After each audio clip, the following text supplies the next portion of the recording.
SA 330. Under SA 330, write down the name. Responses to the assessed risk. SA 330. This is the name. You can copy. मैं इधर ये word बार बार नहीं बोलने वाला हूं, पहले ही बोल रहा हूं. मैं बोलूंगा रेस्पॉन्स, तो तुम समझ जाना. तुम्हारा रेस्पॉन्स नहीं चाहिए. 330 का रेस्पॉन्स का बात कर रहा है मैं. समझ जाना. It is going to be response to the assessed risk. हाँ, रिस्क बोलेगा मैं. हाँ, बट जब मैं रिस्क बोल रहा हूं, डिस्क्लेमर, इसका मतलब है रिस्क्स. ठीक है, I will use the word risk. ये डिस्क्लेमर मैंने आपको दे दिया. SA 330 responses to the assessed risk. चलिए, पहले मेरे को लगता है आपको एक ओवरव्यू देना चाहिए. नहीं देना चाहिए एक्चुअली में, जरूरत तो नहीं है. काय को कितना पढ़ाने का तुमको यार. चलो इधर आओ.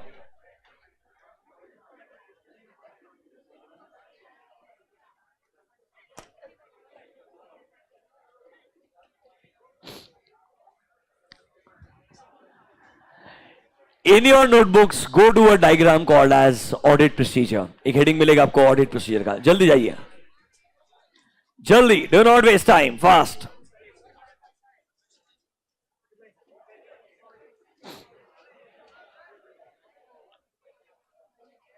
Audit procedure diagram. Are you there? जल्दी से ढूंढिए. आपको एक पूरा ओवरव्यू देंगे.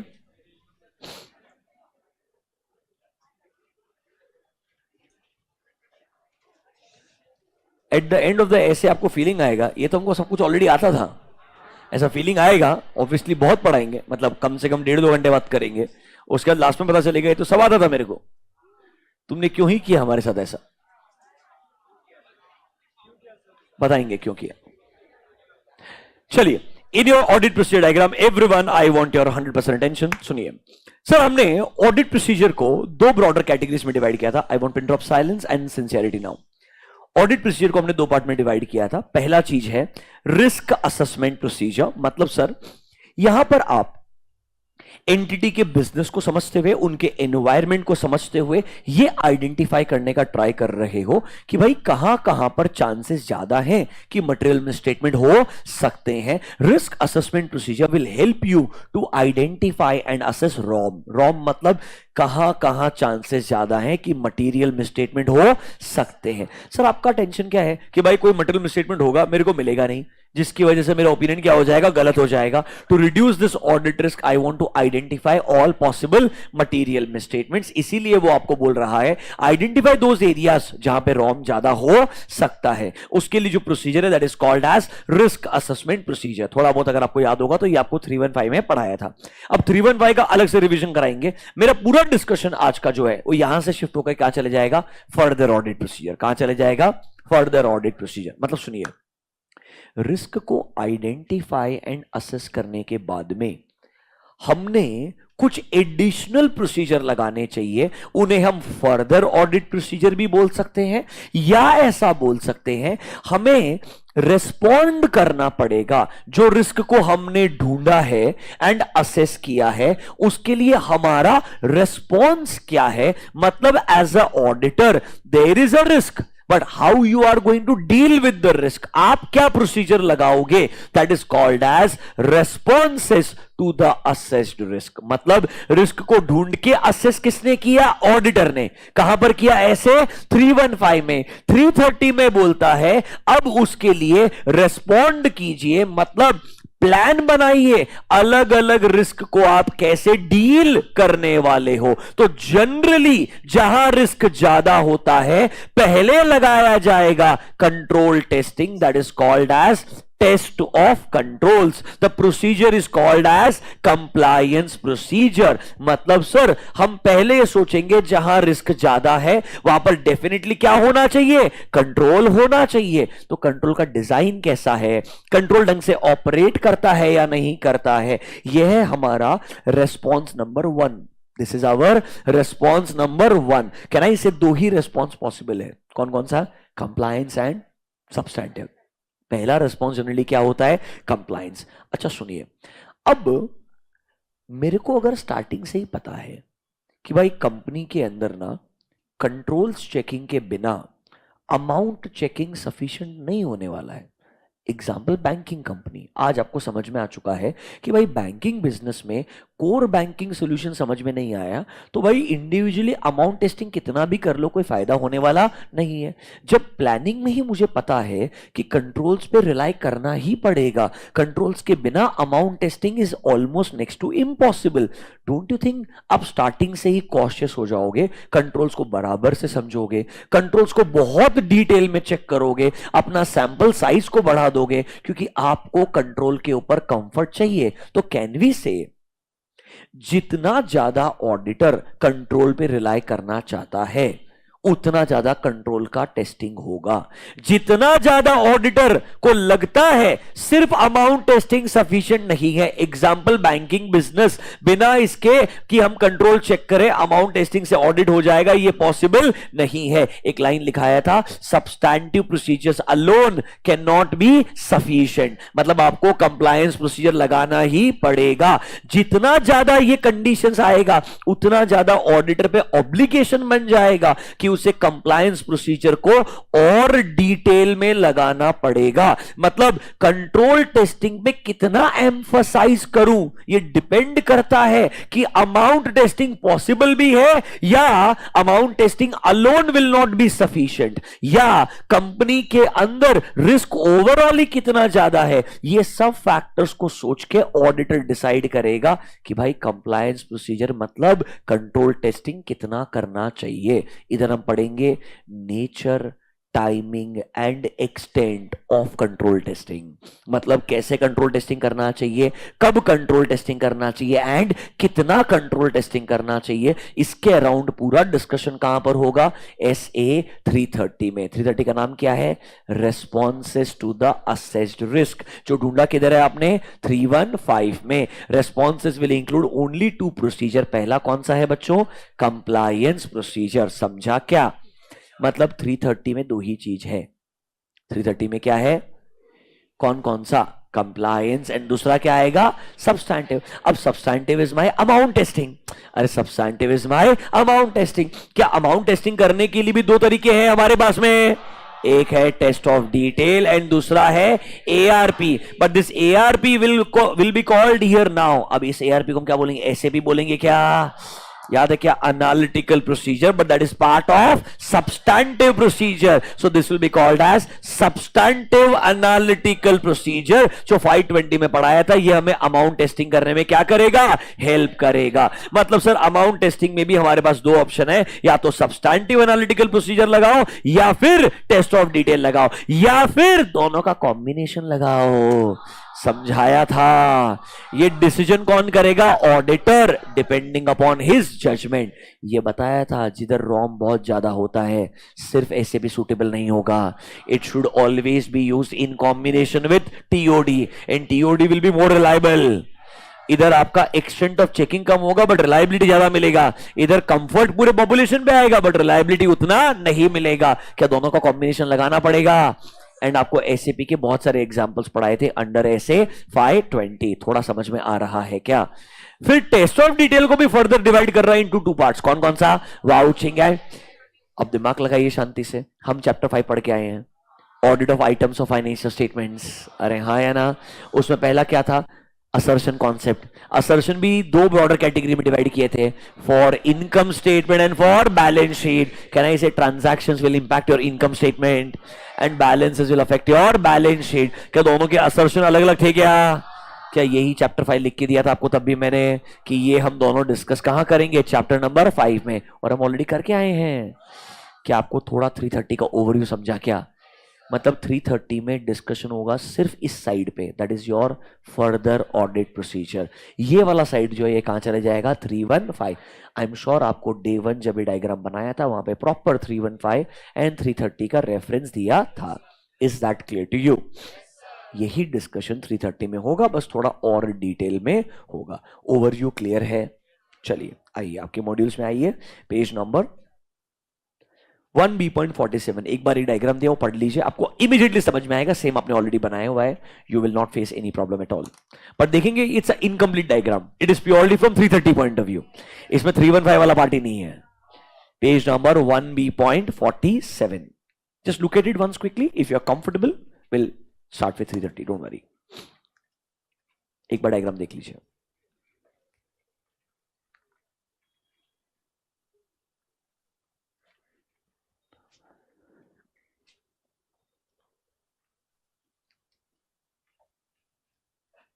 ये डायग्राम तो दिमाग में बाय डिफॉल्ट प्रिंट हो गया होगा.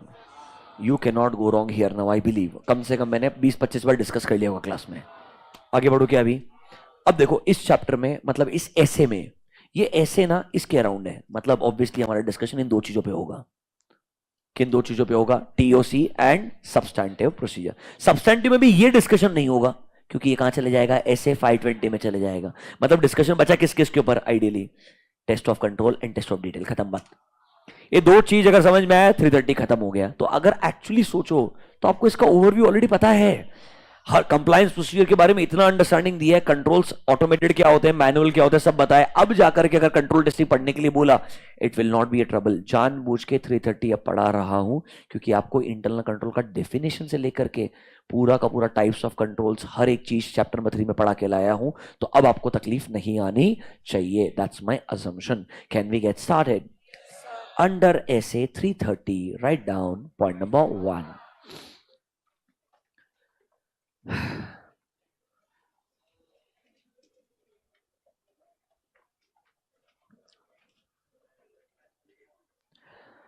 The objective of the auditor under essay 330, point number 1. The objective of the auditor is to obtain. The objective of the auditor is to obtain sufficient and appropriate audit evidences. The objective of the auditor is to obtain sufficient and appropriate audit evidences about identified and assessed ROM. About identified and assessed ROM. Through designing and implementing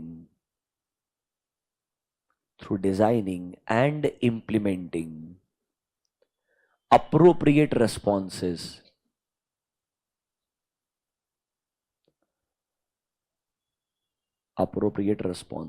to those risks. मेरे को पता है वो risk होना चाहिए, पर तुमको पता है वो रिस्क का मतलब रिस्क है. समझ? तुमको लगता है मेरा इंग्लिश खराब है, मेरे को चलता, बट इधर मैं रिस्क ही बोलेगा. समझा क्या? सेंटेंस पढ़िए, आपको समझा क्या सेंटेंस? एकदम सिंपल सा सेंटेंस है सर. हमने जो रिस्क को आइडेंटिफाई एंड असेस किया है, मतलब जिधर जिधर रॉम ज्यादा है उधर मेरे को क्या ऑब्टेन करना पड़ता? Sufficient and appropriate audit evidence. Sir कैसे? कोई ना कोई प्रोसीजर लगाना पड़ेगा यार. वो प्रोसीजर क्या लगाऊंगा, यही डिसाइड करना इस part of SA 330. So sir I should design and implement such responses जो मुझे इन रॉम के लिए sufficient and appropriate audit evidence obtain करने में क्या करेंगे? हेल्प करेंगे. ताकि इसके बेसिस पे मैं क्या दे पाऊंगा? अपना ओपिनियन दे पाऊंगा, अपना कंक्लूजन ड्रॉ कर पाऊंगा. Is this point number 1 clear to you? Write down point number 2.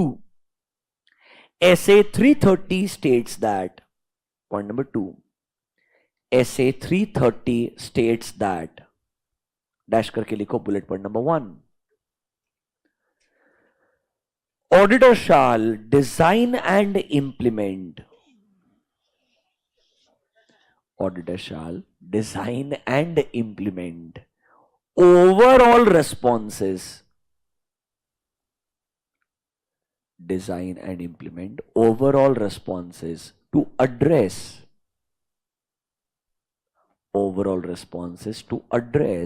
ROM at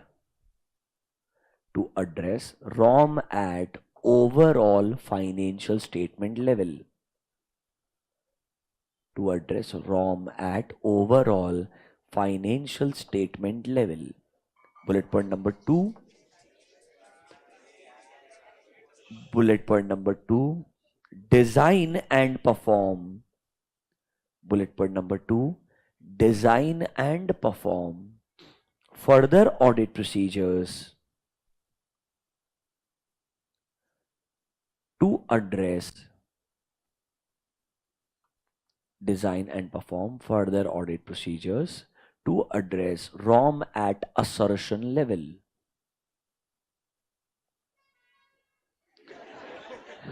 ROM at assertion level.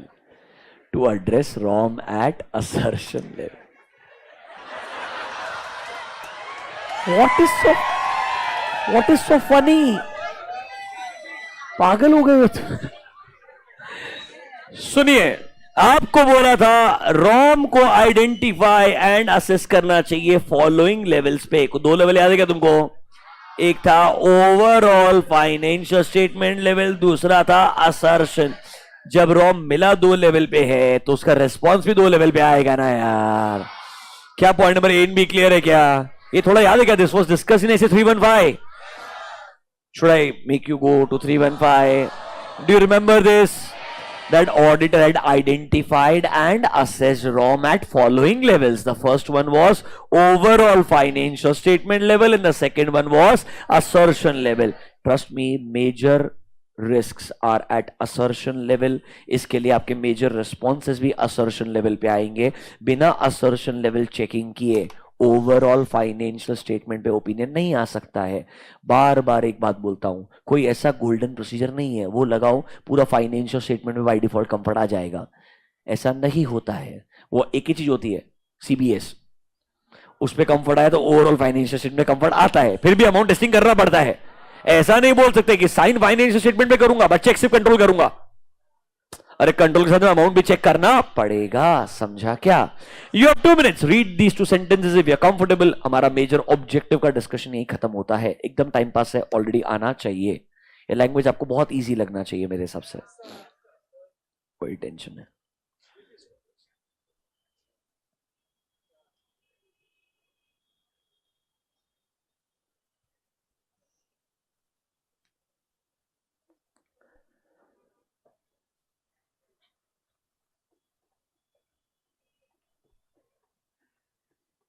Done?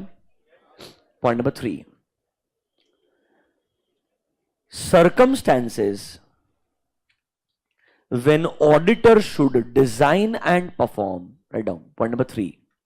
Circumstances when auditor should design and perform test of controls. Design and perform test of controls to obtain. Design and perform test of controls to obtain sufficient and appropriate audit evidences regarding operating effectiveness of relevant controls. Regarding operating effectiveness of relevant controls. अब देखो, normally हमें control testing करना ही होता है.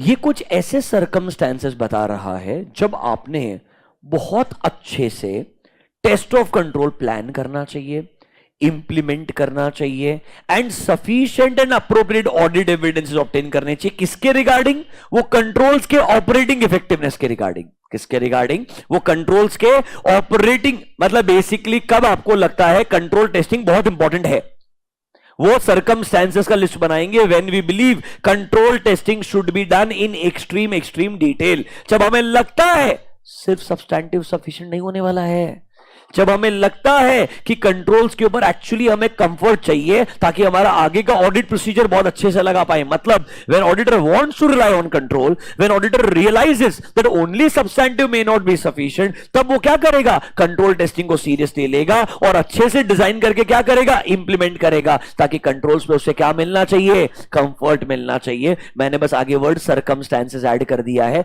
वो आपसे MCQ में या 1, 2 या 3 मार्क के लिए कभी कभी कंट्रोल टेस्टिंग भी वो एबीसी ऐसे अलग अलग क्वेश्चन पूछ सकता है. सर्कमस्टेंसेस के लिए 2 मार्क के लिए क्वेश्चन पूछ सकता है अलग से. फिर कंट्रोल टेस्टिंग का ऑपरेटिंग इफेक्टिवनेस क्या है उसके ऊपर एक क्वेश्चन पूछ सकता है 1 मार्क के लिए. दे can divide the same question in 3 parts. Answer what is operating effectiveness, answer what is the circumstances जब टीओसी आपने लगाना चाहिए, एंड अगर टीओसी चेक करते हुए कोई गलतियां मिली तो किसे कम्युनिकेट करोगे, कब कम्युनिकेट करोगे, that can be your question number C. They can divide the question like this also. Are you understanding? इसीलिए किन सर्कमस्टेंसेस में हमें लगता है आपको जेन्युइनली कंट्रोल टेस्टिंग सीरियसली लेकर के डिटेल में करना चाहिए. Under this right down bullet point number 1 क्या क्या सर्कमस्टेंसेस है. When substantive procedures alone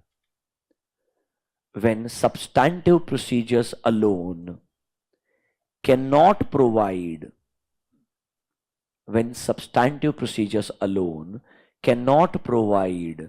sufficient and appropriate audit evidences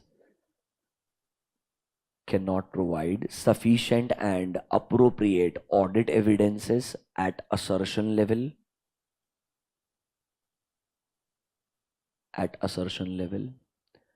bullet point number 2, when auditors assessment of ROM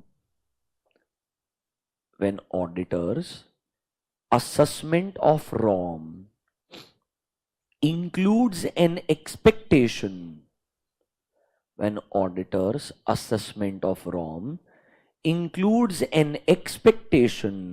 that the controls are operating effectively.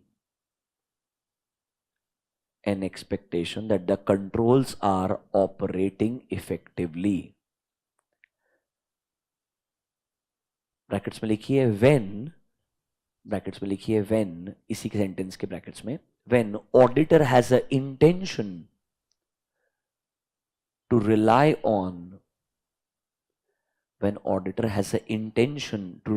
on entities' internal controls.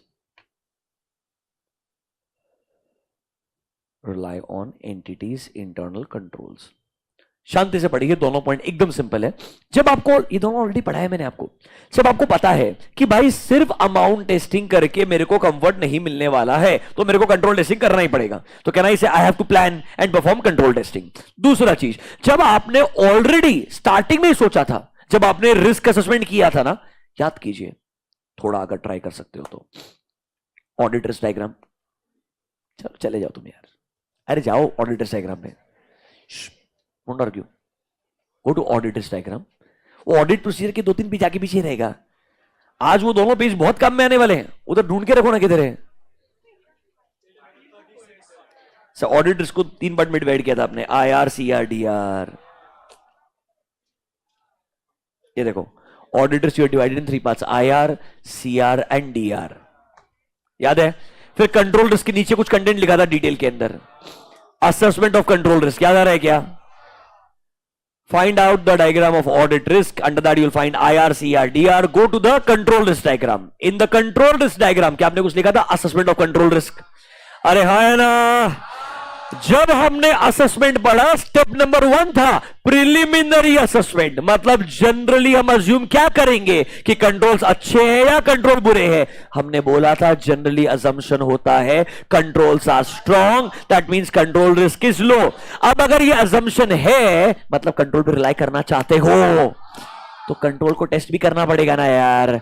इसीलिए उसके नीचे देखो arrow बना के क्या लिखा था, परफॉर्म कंप्लायंस प्रोसीजर. मतलब कंट्रोल टेस्टिंग तब लगाते हैं जब हम कंट्रोल पे रिलाई करना चाहते हैं. तो कहना इसे ये हमारे रॉम के असेसमेंट के दौरान ही अजम्पशन है कि controls are reliable, I am going to rely on control, I am starting with this thought process, तो ऑब्वियसली मुझे कंट्रोल टेस्टिंग करना ही पड़ेगा. तो ही सर्कमस्टेंसेस है, स्ट्रेट फॉरवर्ड है, पढ़ो उड़ा दो. अच्छा, इसके आगे क्या होगा यार, अभी रिवाइज कर ही लेते हैं. यहां तक आगे तो हमने सोचा कंट्रोल्स अच्छे हैं, कंट्रोल्स रिलायबल है, मतलब कंट्रोल रिस्क क्या है, लो है. फिर क्या हमने कंट्रोल्स को चेक किया, यस. क्या प्रोसीजर लगाया उसके लिए बच्चों, कंप्लायंस प्रोसीजर. उसके बाद हमारा कंक्लूजन आएगा कि भाई कंट्रोल्स आर रिलायबल और नॉट. मतलब उसके बाद कंक्लूजन आएगा, फाइनल असेसमेंट में बोलेंगे कंट्रोल रिस्क इज हाई और लो. अगर लगता है कंट्रोल्स अच्छे हैं तो कैन वी से कंट्रोल रिस्क इज लो. हमने अजम्पशन क्या किया था, लो ही अज्यूम किया था. क्या कंक्लूजन में लो आया है? Can I continue with the existing plan? If I had assumed control risk to be low, after applying controls, my conclusion is control risk is high. That means controls are not reliable. क्या मुझे क्या detail में other procedures लगाने पड़ेंगे? इसके बाद बचा क्या है? सब्सटैंटिव ही तो बचा है यार। मेरे पास ऑप्शन ही नहीं है, मेरे को बहुत डिटेल में क्या लगाना पड़ेगा? सब्सटैंटिव। इसलिए ऑडिटर को रिवाइज करना चाहिए his nature, timing and extent of planned audit procedures. पर ऑडिट प्रोसीजर में रिस्क असेसमेंट हो गया है, कंट्रोल टेस्टिंग हो गया है, आखिरी चीज क्या बचेगा? सब्सटैंटिव। समझा क्या? ये आपको सब पढ़ा दिया है, बस एक तरीके से रिवीजन हो रहा है, एक तरीके से 330 हर एक पॉइंट जो लिखा रहा हूं मेजोरिटी चीज आपको बतानी है, that you already have a great understanding. Can I assume and go ahead? Is point number 1 2 3 clear to you? Can we go next? Right down point number 4, test of controls in detail. Test of controls in detail. Test of controls in detail. अब सुनिए, यहां से आगे discussion purely किस पे होगा? Test of controls पे होगा, और वो ही एक्चुअली पढ़ाना चाहता हूं मैं। जो टेस्ट ऑफ डिटेल है वो बहुत ही बेसिक सा लिखा है, उसमें मेजर डिस्कशन चैप्टर 5 में हो चुका है। So that is not a great thing जो हमको डिस्कस करना होगा। मतलब हमारा major discussion test of control पे खत्म होगा एंड 330 ऑलमोस्ट खत्म हो जाएगा। इसके बाद बस 10 मिनट डिस्कशन करूंगा एंड 330 शुड बी ओवर। मतलब 330 का ओवरव्यू समझ में आ गया है, लॉजिक समझ में आ गया है। अब हम 330 में एक इंपॉर्टेंट एलिमेंट को डिटेल में डिस्कस करेंगे, that is called as test of control. अब बच्चों देखो, इसमें क्या है, हमने डिसाइड कर लिया कंट्रोल तो चेक करना है। अब सर क्वेश्चन ये आता है, हर बार हम बार बार वर्ड यूज करते हैं, ये नेचर, टाइमिंग, एक्सटेंड, बार बार आता कि नहीं आता है? तो सर क्या है ये nature? What is the logic of timing and what is the logic of extend? आज हम डिस्कस करेंगे फॉर टेस्ट ऑफ कंट्रोल्स। किसके लिए डिस्कस करेंगे? और आपको टीओडी के लिए अपने आप समझ में आ जाएगा। अगर आपको टीओसी समझ गया तो टीओडी अपने आप समझेगा, बिकॉज टीओडी आप पढ़ के आए हो चैप्टर 5 के अंदर। मेरे को पता है, तुमको बता दूंगा, don't worry. Is that clear to you? मतलब टेस्ट ऑफ कंट्रोल, अब जो हम डिस्कशन करेंगे वो सब किसके अंदर आएगा? टेस्ट ऑफ कंट्रोल में आएगा। The entire discussion now will be part of test of control. Under test of control in detail, write down note number 1. Note खेलते रहते डायरेक्टली, तुमको थोड़ा अच्छा लगता है, मेरे को लगता है नहीं लगता है तो पॉइंट नंबर बना लेना, आई डोंट केयर, बट लिखते जाओ जो बोलता हूं मैं। Number 1, nature of TOC. TOC is test of control. Nature of TOC dash करके लिखिए। while designing and performing TOC, while designing and performing TOC, auditor can use any of the following procedures. Auditor can use any of the following procedures to obtain sufficient and appropriate audit evidences.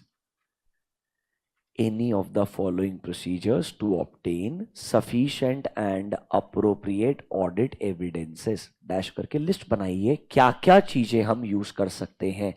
सिर्फ सोचिए, आप chapter number 3 में just पढ़ के आए हो, सोचो control testing करने के लिए क्या क्या मेथड्स आपको हेल्प करते हैं टू ऑब्टेन ऑडिट एविडेंसेस।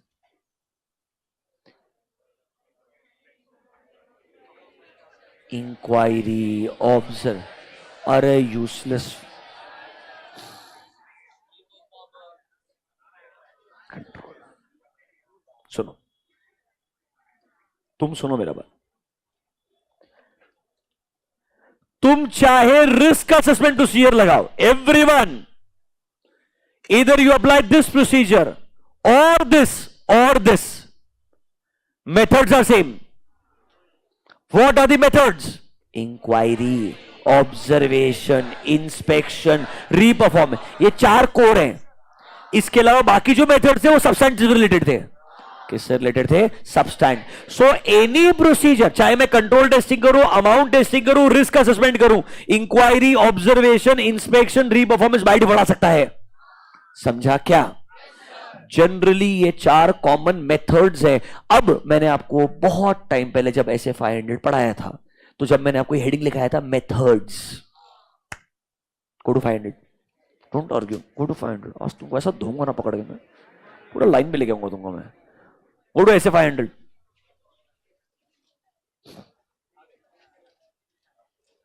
500 में एक हेडिंग ढूंढो, audit procedure to obtain audit evidence. Point number 6 7 कुछ तो रहेगा मेरे को लगता है, 6 है क्या?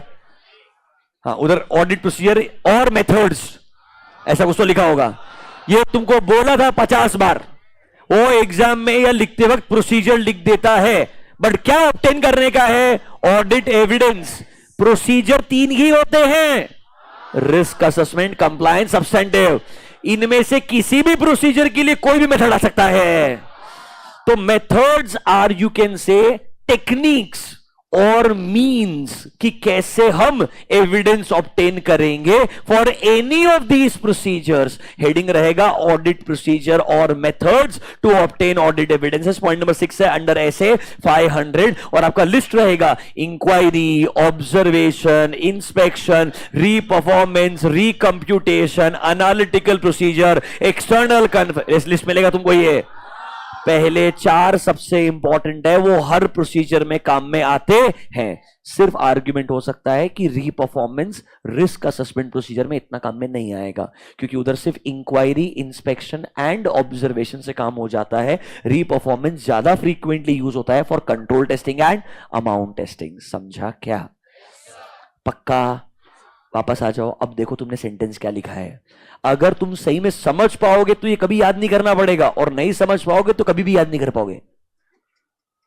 दोनों क्लियर है डायरेक्टली। वो समझेगा ही नहीं ना, कितनी बार याद करोगे सेम सेंटेंस को? याद ही नहीं आएगा। 330 में याद करूं, 500 में याद करूं, चैप्टर 3 में याद करूं, हर जगह सेंटेंस है। और क्वेश्चन तो समझेगा भी नहीं किस चैप्टर से क्वेश्चन है। अरे फर्क भी नहीं पड़ता है आंसर से में। ये समझना चाहिए कि कोई सा भी प्रोसीजर लगा ले, control testing, amount testing, risk assessment, method same रहने वाला भाई। अब आप पढ़ो आपने सेंटेंस क्या लिखा है। क्या लिखा है आपने सेंटेंस? ऑडिटर अपने कंट्रोल्स को जब डिजाइन एंड परफॉर्म करेगा तो वो फॉलोइंग प्रोसीजर्स यूज कर सकता है to obtain audit evidences. Bullet point number 1 inquiry. Bullet point number 1 inquiry. Number 2 observation. Number 3 inspection,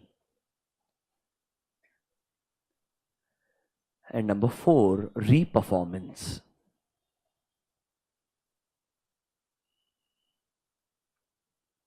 क्या नेचर के अंदर पॉइंट नंबर 1 समझ में आया क्या? अंडर नेचर पॉइंट नंबर 2 बहुत सिंपल है यार। Inquiry alone is not sufficient.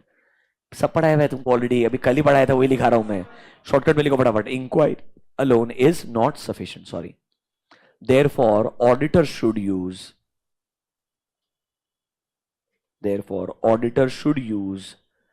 other audit procedure.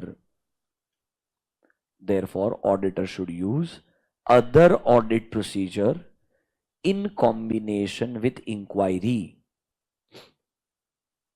Therefore, auditor should use other audit procedure in combination with inquiry.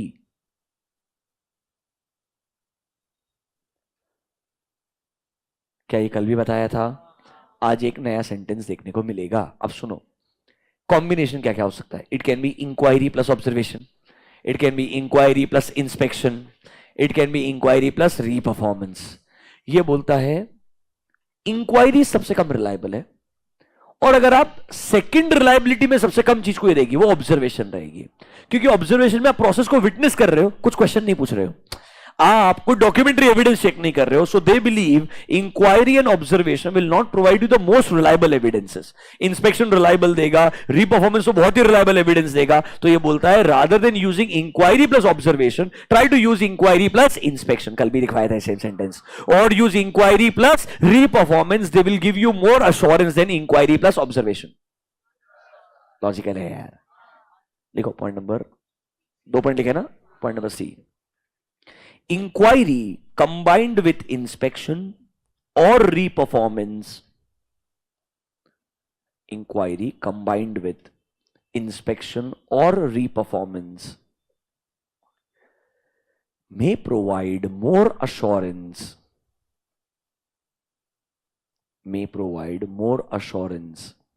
than inquiry plus observation.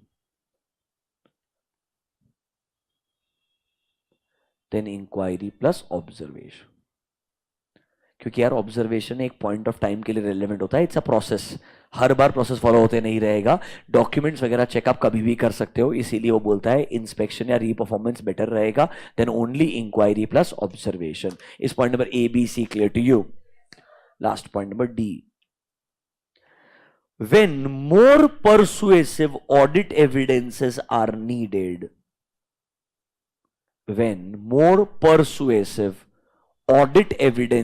are needed, regarding effectiveness of controls,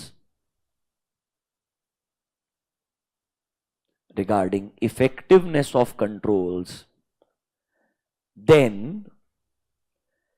it will be appropriate to increase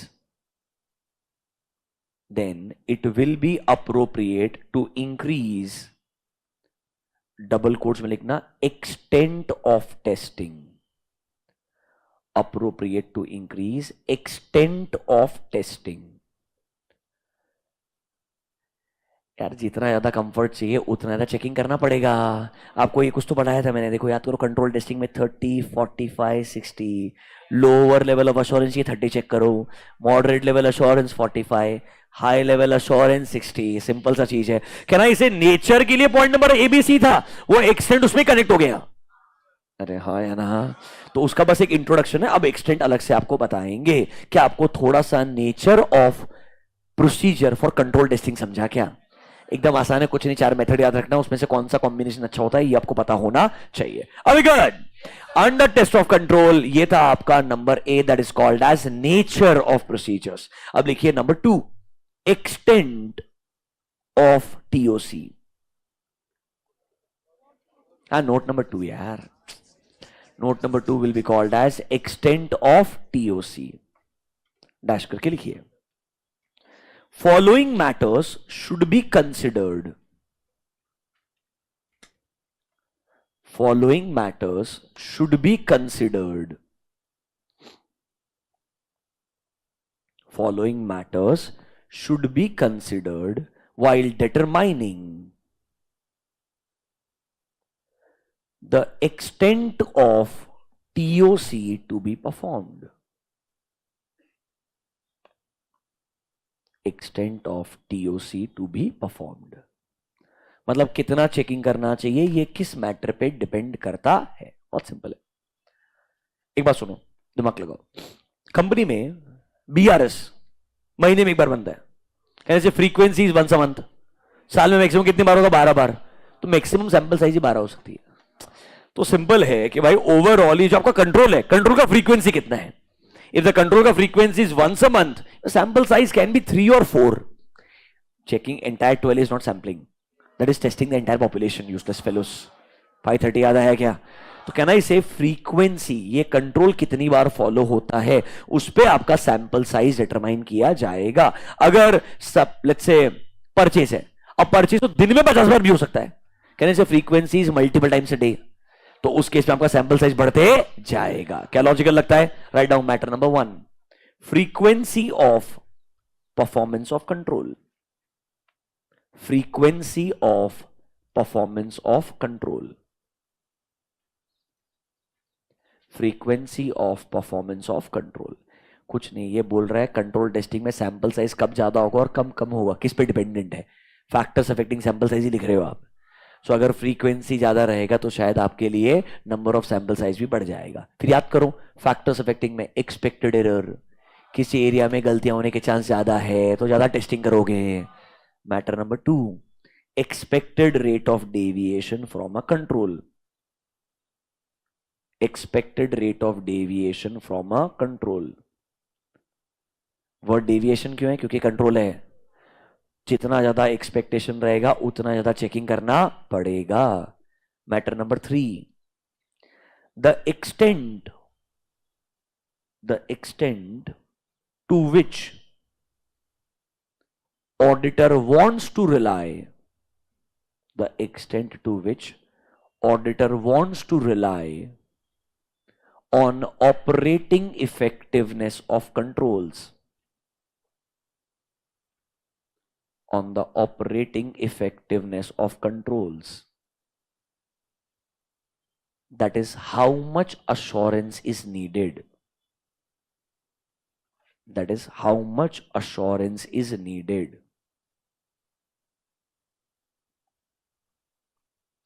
अब जितना ज़्यादा assurance चाहिए उतना ज़्यादा आपका sample size बढ़ते जाएगा. Lower level of assurance 30 sample size काफी है, मीडियम लेवल 45 चाहिए, हायर लेवल 60 चाहिए. फैक्टर नंबर 3 हो गया. कितने 3 फैक्टर हो गए.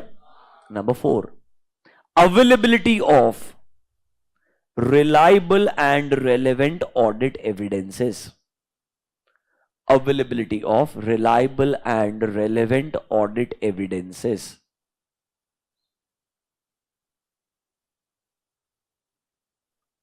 अब अगर आपको मालूम है बहुत easily reliable and relevant audit evidences available हैं, तो शायद आप अपना एक्सटेंट ऑफ चेकिंग बढ़ाना भी प्रेफर करेंगे. एक एग्जांपल सोचिए. जब आपको समझ में आ गया majority controls are automated and they are part of ERP, so you put your lot of efforts on ERP, आपको ऑटोमेटिकली बहुत सारे कंट्रोल्स पे कंफर्ट आ जाएगा. जब आपको पता है कि इस चीज के ऊपर फोकस करके एविडेंस मिल सकता है, तो सर क्यों ना मैं एडिशनल एफर्ट डाल करके इधर सारे कंट्रोल्स को डिटेल में चेक करने का ट्राई करेगा. इससे मेरा अमाउंट टेस्टिंग क्या हो जाएगा, स्मूथ हो जाएगा, कंपैरेटिवली इजी हो जाएगा. तो ये फैक्टर्स है कि भाई अगर आपको लगता है बहुत easily reliable and relevant evidence मिल सकता है, तो शायद आप अपना एक्सटेंट ऑफ चेकिंग बढ़ा देंगे. आपको लगेगा अगर एविडेंस मिल ही रहा है तो क्यों ना ऑब्टेन किया जाए. जितना टफ होते जाएगा एविडेंस ऑब्टेन करना, ऑब्वियसली उतना मुश्किल हो जाएगा आपके लिए कंफर्ट ऑब्टेन करना. और कंफर्ट नहीं मिलेगा तो उस पर रिलाई जबरदस्ती कैसे करोगे यार. सिंपल चीज है, अगर एविडेंस मिलेगा तो ही आप रिलाई कर सकते हो, वरना आप रिलाई नहीं कर सकते हो. So it's a question mark that क्या easily evidences reliable and relevant accessible है या नहीं. एंड लास्ट वन, सोचिए आप ऑडिट एक क्वार्टर के लिए कर रहे हैं या पूरे साल के लिए कर रहे हैं. If it is a quarterly audit which can be done may be for a listed company, obviously checking 3 महीने का रहेगा. साल भर के लिए रहेगा तो चेकिंग पूरे 12 महीने का होना चाहिए. Write down. Next point, the length of time, the length of time during the audit period, the length of time during the audit period that auditor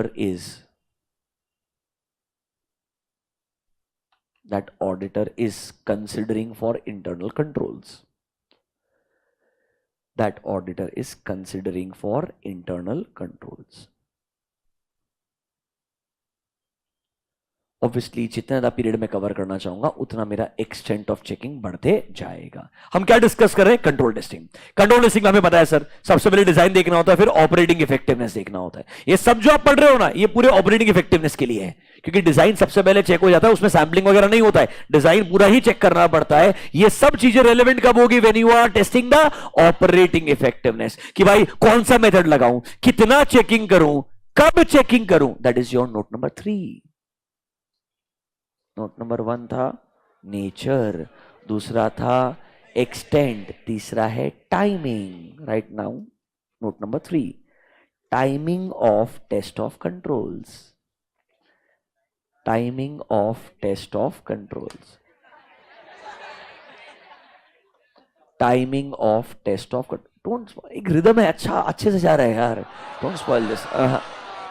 3:30 खत्म होगा, ब्रेक मिलेगा, डोंट वरी. 5 मिनट बाकी है यार, आराम से. अरे तुमको मैंने कल क्या बोला था, अभी अगले 2-3 दिन रोने का नहीं, समझा क्या. ये क्यों डिस्कशन कर रहे हैं, वापस आ जाओ तुम यार. मतलब timing of test of control. सुनो, मतलब कंट्रोल टेस्टिंग कब लगाना चाहिए, क्या कब लगाना चाहिए तुम्हारे हिसाब से टेस्ट ऑफ कंट्रोल. जनरली सुनो, टेस्ट ऑफ कंट्रोल के लिए कोई स्पेसिफिक टाइमिंग नहीं होता है. You can apply at any point of time unless you are going to rely on observation, and observation can be performed only when the processes are getting carried out. Example, 31st मार्च को company physical verification of inventory कर रहा है, उस दिन आपको present होना पड़ेगा, उधर टाइमिंग का रेस्ट्रिक्शन है, अदरवाइज कोई रेस्ट्रिक्शन नहीं होता है। बट जनरली ऑडिट के इनिशियल फेज में कंट्रोल टेस्टिंग होगा, उसके बाद में अमाउंट टेस्टिंग किया जाएगा। बहुत सिंपल सा चीज है। Under timing right down bullet point number 1, auditor shall test controls, auditor shall test controls for the particular time or throughout the period. For the particular time or throughout the period.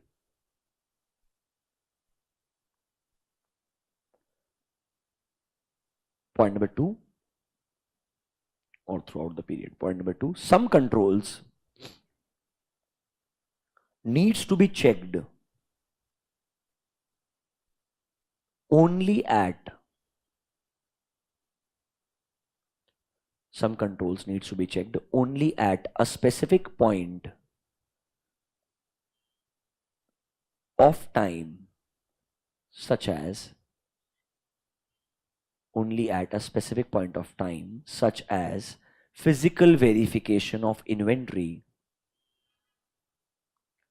such as physical verification of inventory performed by management. Physical verification of inventory performed by management. Full stop. For other controls, there are no time constraints. For other controls, there are no time constraints. आपको जब ठीक लगे आप apply कर सकते हैं। Generally initial phase of audit में होता है। टाइमिंग वाला पार्ट खत्म हो गया, तो nature, timing and extent all 3 is done when it comes to test of control. Is that clear to you? Last part बचा है कंट्रोल के अंदर, that is called as operating effectiveness. इसमें कुछ भी नहीं लिखना है, सिर्फ आपको सुनना है शांति से। बेसिक से 2-3 पॉइंट लिख के दिए। आइए page number 1B.45, evaluating the operating effectiveness of internal controls. देखिए क्या लिखा है। जब आप कंट्रोल्स के ऑपरेटिंग इफेक्टिवनेस चेक कर रहे हैं, ये देखना पड़ेगा कहीं ऐसा तो नहीं है कि हमें कुछ गलतियां मिल रही है और हमें लगता है controls are not operating effectively. मतलब डू यू फाइंड डेविएशंस कि कंपनी में बिना पीओ के सर परचेज नहीं होता है, बट आपको ट्रांजैक्शन मिले जहां बिना पीओ के परचेज हुआ है। कभी कभी हो सकता है कि कंट्रोल टेस्टिंग के दौरान आपको गलतियां नहीं मिलेगी, क्योंकि आप जब कंट्रोल से फोकस करते हो ना, आप अमाउंट नहीं देखते हो। But what may happen is, जब आपने अमाउंट टेस्टिंग शुरू किया, मतलब सब्सटैंटिव प्रोसीजर लगाना शुरू किया, आपको सडनली गलतियां मिलनी शुरू हो गई।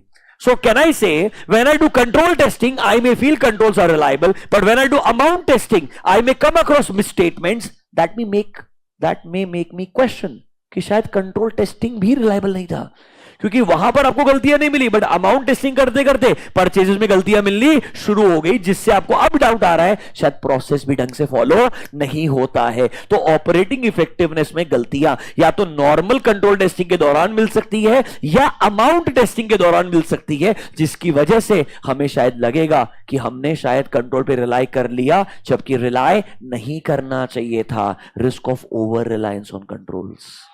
याद है क्या? कंट्रोल पे रिलाई किया तो ओवर रिलाई हो जाएगा, नहीं रिलाई किया तो अंडर रिलाई। कुछ याद आ रहा है क्या? This was the concept of sampling risk. ये आपको पूरा 530 के अंदर पढ़ाया था। बस एक ही लाइन पढ़ लीजिएगा। सर, जब आप ऑपरेटिंग इफेक्टिवनेस इवैल्यूएट कर रहे हो सकता है कुछ गलतियां आपको मिलेगी ड्यूरिंग सब्सटैंटिव प्रोसीजर्स, जिसकी वजह से आपको लगेगा controls are not operating effectively. Is point number 1 clear to you? Notebook में जाइए, लिखिए नोट नंबर 4। एक सेंटेंस लिख लो, एमसीक्यू में आ जाएगा, फिर रोते रहोगे। Note number 4, evaluating operating effectiveness of controls. Note number 4, evaluating operating effectiveness of controls. Under this point number 1, evaluating operating effectiveness of controls. Bullet point number 1, auditor may identify misstatements. Auditor may identify misstatements during substantive procedures. may identify misstatements during substantive procedures which may indicate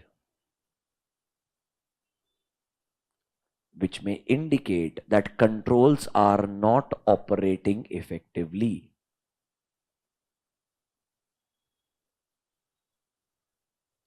Which may indicate that controls are not operating effectively. मतलब substantive में गलतियां मिलेगी जिसकी वजह से लगेगा controls शायद बराबर से काम नहीं करते। क्या ऐसा बोल सकते हैं कि सब्सटैंटिव में कोई गलतियां नहीं मिली इसका मतलब कंट्रोल्स बहुत बढ़िया है? यह भी बोलना गलत होगा। Point number 2, absence of misstatements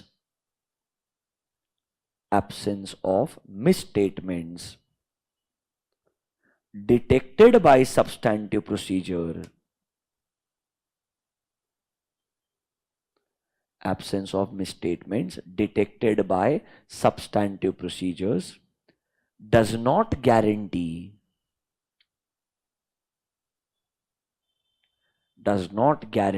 that the controls are operating effectively.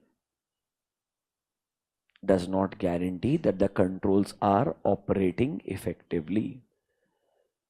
मतलब सब्सटैंटिव में गलतियां नहीं मिली इसका मतलब ये नहीं है कि कंट्रोल्स बहुत इफेक्टिव है, ये भी सोचना गलत होगा। बट उल्टा जरूर बोल सकते हैं, कंट्रोल्स पे रिलाई किया बट अगर बाद में गलतियां मिल गई तो उसके ऑपरेटिंग इफेक्टिवनेस पे डाउट जरूर आ जाएगा। Is that clear to you? Now let's take a break for lunch and we will continue our discussion. What is the time right now? 1:22। ठीक है, 2:30 will start, no problem at all, कोई दिक्कत नहीं है। चलते जाने का है जितना जब तक चल सकते हैं, क्या कर सकते हैं। क्या तुमको सब इजी लग रहा है, समझ में आ रहा है? क्या टेंशन क्या है तुमको लाइफ में यार? हाँ, चलो, I'll see you after the lunch. Bye bye. Write down note number 5. Specific inquiries under test of controls. This is note number 5.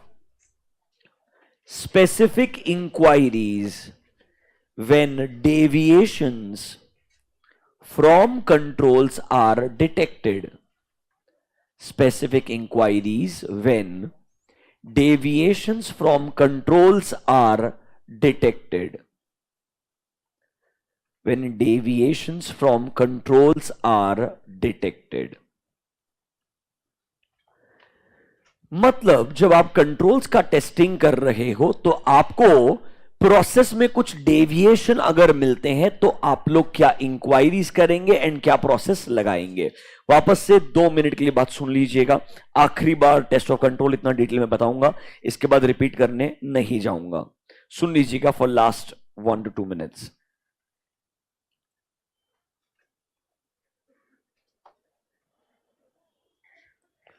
When we say test of controls, सबसे पहला चीज आता है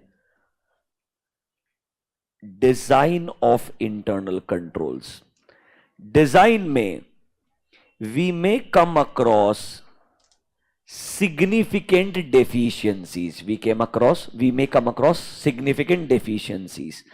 जब हम डिजाइन के बाद में ऑपरेटिंग इफेक्टिवनेस चेक करने जाते हैं, क्या चेक करने जाते हैं? Operating effectiveness. यहां पर हमें डेविएशंस मिल सकते हैं। क्या मिल सकते हैं? डेविएशंस। मतलब जब वो वर्ड डेविएशन यूज करता है मतलब कंट्रोल ढंग से काम नहीं कर रहा है।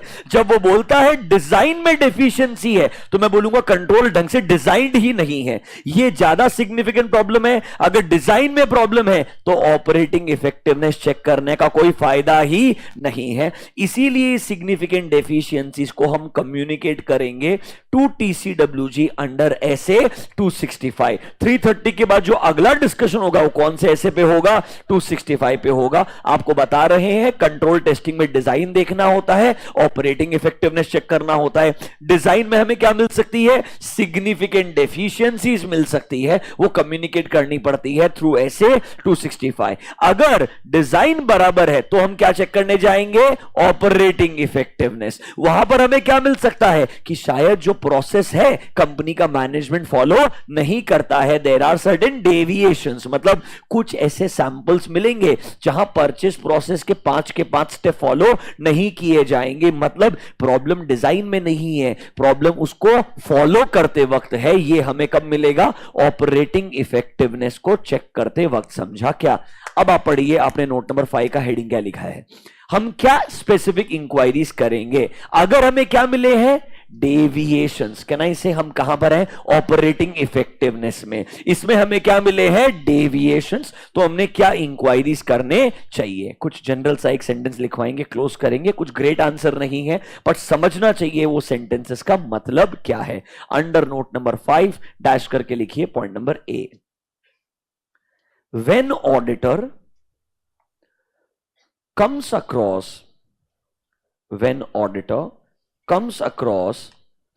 deviations in internal controls,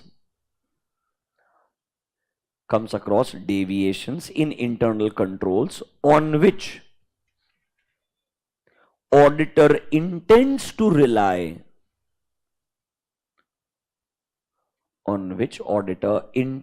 rely, he should make specific inquiries.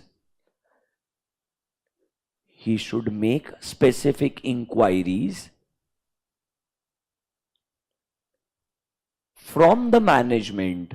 He should make specific inquiries from the management or respective employee.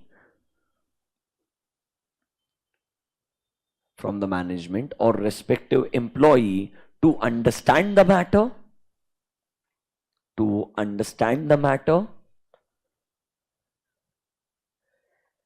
and its potential consequences. To understand the matter and its potential consequences. Simple सा चीज है। आप भाई purchase process check कर रहे हो, कोई deviation मिला, क्या करोगे आप? मैनेजमेंट से इंक्वायरी करोगे कि भाई आपने जो प्रोसेस बनाया है वो आप लोग फॉलो क्यों नहीं कर रहे हो, क्यों ये यहां पर डेविएशन हुआ है। डेविएशन का मतलब है आपने बोला परचेस होगा 5 स्टेप्स के अंदर, स्टेप 1 फॉलो किया, 2 फॉलो किया, 3 से आप डेविएट हो गए, मतलब 3 आपने फॉलो नहीं किया, या तो 3 के बाद कोई भी स्टेप फॉलो नहीं किया या सिर्फ 3 को फॉलो नहीं किया। बॉटम लाइन, आपने प्रोसेस को एज इट इज क्या नहीं किया है? कंप्लाई नहीं किया है। तो कहना इसे ऑडिटर को ऐसी गलतियां अगर मिलेगी तो क्या करेगा? जो भी रेस्पेक्टिव पर्सन रहेगा उससे इंक्वायरी करेगा, समझने का ट्राई करेगा कि ये गलतियां एक बार हुई है, ये गलतियां बार बार हो सकती है। याद है क्या word? Anomaly, a mistake that may not represent other mistakes. इसीलिए जब कोई गलती मिलता है उसको क्या करना चाहिए? एनालाइज करना चाहिए। अंडर एसए 530 सब पढ़ाया है आपको।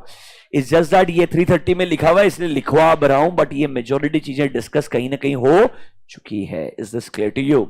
Right down point number B.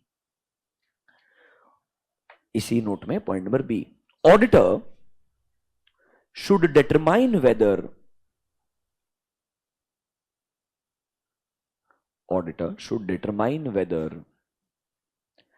additional controls are necessary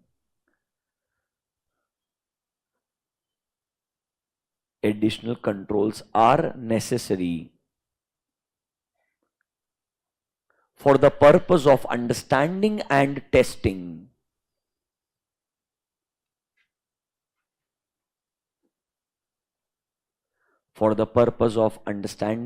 testing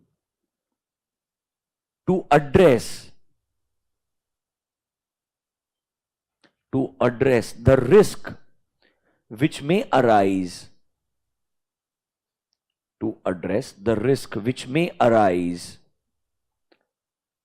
due to detection of such deviations. Risk that may arise due to detection of such deviations. अब देखो, कंपनी के मैनेजमेंट से हमने परचेस प्रोसेस में सैंपलिंग लगाया, हम कुछ purchase के ट्रांजैक्शन को चेक कर रहे थे। हमें एक एग्जांपल मिला कि भाई जहां पर ना बिना कोटेशन एनालिसिस किए उन्होंने परचेस कर लिया। अब ये डेविएशन की वजह से मुझे डर क्या लगता है? जहां कोटेशन लिया ही नहीं और रैंडमली एक सप्लायर से परचेस कर लिया, मे बी इस सप्लायर को ज्यादा प्राइस पे किया होगा। क्या ना इसे अब इस डेविएशन की वजह से मुझे दूसरे रिस्क भी नजर आएंगे, जिसकी वजह से शायद मुझे कुछ और एडिशनल कंट्रोल्स को, क्योंकि हर कंट्रोल जो मिसिंग होता है ना उसके लिए कोई कॉम्पनसेटिंग कंट्रोल हो सकता है। क्या हो सकता है? Compensating control. एग्जांपल, मैंने पूछा इस ट्रांजैक्शन के लिए कोटेशन एनालिसिस क्यों नहीं किया? उन्होंने बोला कोटेशन एनालिसिस करने की जरूरत ही नहीं है। मैंने पूछा क्यों? हमारे पास एक डेडिकेटेड सप्लायर है, हमने उससे एग्री करके रखा है, हम इस सप्लायर से ये चीज परचेस करते हैं, तो इस परचेस के लिए हम क्या नहीं करते हैं? कोटेशन एनालिसिस नहीं करते हैं। कैन आई से they have a compensating control? ये कॉम्पनसेटिंग कंट्रोल कॉम्पनसेट क्या करेगा? कोटेशन एनालिसिस जो नहीं होता है उस प्रॉब्लम को कॉम्पनसेट करेगा। तो कैन आई से मुझे उनसे ये एडिशनल टेस्टिंग करके समझना पड़ेगा कि भाई ये रिस्क को मिटिगेट वो लोग कर पा रहे हैं या नहीं कर पा रहे, क्योंकि मुझे डर क्या रहेगा, अगर डेविएशन है मतलब there can be chances of material misstatements. I am scared that there can be potential material misstatements, जिनको मुझे ढूंढने का ट्राई करना चाहिए, क्योंकि अगर मैं मटीरियल मिसस्टेटमेंट नहीं ढूंढ पाया तो मेरा ओपिनियन गलत हो जाएगा। Write down point number C, auditor should determine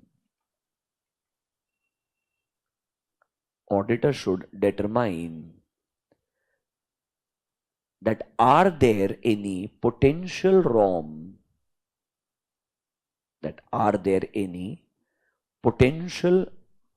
ROMs that needs to be addressed,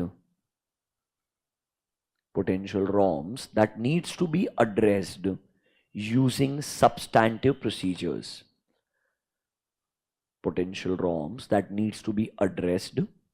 Using substantive procedures. मतलब देखो, आपने कंट्रोल टेस्टिंग किया, डेविएशन मिला, अब आपको अगर कंट्रोल पे रिलाई नहीं हो रहा है तो आपके पास आखिरी ऑप्शन बचता भी क्या है वैसे भी? Substantive procedure. मतलब क्या जो पोटेंशियल मटेरियल मिसस्टेटमेंट हो सकते हैं उन्हें ढूंढने के लिए हम क्या लगाएंगे? सब्सटैंटिव प्रोसीजर लगाएंगे, ताकि हमारा ओपिनियन क्या नहीं होना चाहिए? गलत नहीं। एक बात बताओ, अगर डेविएशन नहीं भी मिलता फिर भी सब्सटैंटिव तो लगाने वाले थे। The only difference is deviation मिलने की वजह से सब्सटैंटिव ज्यादा डिटेल में लगाओगे। एक सेंटेंस कई बार बताया है, conclusion of compliance procedure helps in determining the nature, timing and extent of substantive procedures to be performed. मतलब अगर मैं बोलता हूं कंट्रोल्स टेस्ट करने के बाद कंक्लूजन आया कंट्रोल्स बढ़िया है तो नॉर्मल सब्सटैंटिव लगाऊंगा, अगर कंक्लूजन आया कंट्रोल्स वीक है तो ज्यादा सब्सटैंटिव लगाऊंगा। सब्सटैंटिव तो दोनों केस में लगाना ही पड़ेगा। The only difference is extent of substantive will change. हाँ या ना? खत्म, इतना ही बात है, हो गया test of control. Test of control is done. Under SA 330 दो ही चीज पढ़ना था, पहला था टीओसी, दैट इज डन। दूसरा क्या बचा? TOD, test of detail. अब जाइए नोटबुक के अंदर 330 में स्टार्टिंग से हमने पहले लिखा ऑब्जेक्टिव। एक बार जरा चेक करो, पहले लिखा ऑब्जेक्टिव। लिखा क्या हमने? ऑब्जेक्टिव कि भाई जो जो रिस्क को हमने आइडेंटिफाई एंड असेस किया है उनके लिए रेस्पॉन्सेस डिजाइन करने पड़ेंगे। ये हमारा 330 का क्या था? ऑब्जेक्टिव। सर रिस्क भी दो लेवल पे मिलेगा, कौन कौन सा? Overall level and assertion level. तो रेस्पॉन्सेस भी दोनों लेवल पे आएंगे। बताया था कि नहीं बताया था? फिर क्या लिखा आपने इसके बाद में? सर्कमस्टेंसेस जब हमको लगता है कंट्रोल टेस्टिंग डिटेल में करना ही चाहिए, जब लगता है substantive alone is not sufficient, या आप रिलाई करना ही चाहते हो कंट्रोल पे, तो कंट्रोल टेस्टिंग करना पड़ेगा। क्या ना इसे यहां से ट्रिगर होता है कि अब टेस्ट ऑफ कंट्रोल डिस्कस करेंगे। तो नंबर 4 इज डिटेल में टेस्ट ऑफ कंट्रोल्स। क्या ना इसे point number 1 2 3 4 of 330 clear to you? ये नोट नंबर 1 2 3 4 5 सिर्फ किसके रिगार्डिंग थे? टेस्ट ऑफ कंट्रोल के रिगार्डिंग थे। नोटबुक में जाइए, लिखिए point number 5 under SA 330। Point number 5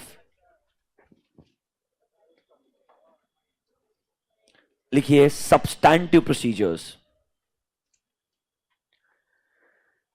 substantive procedures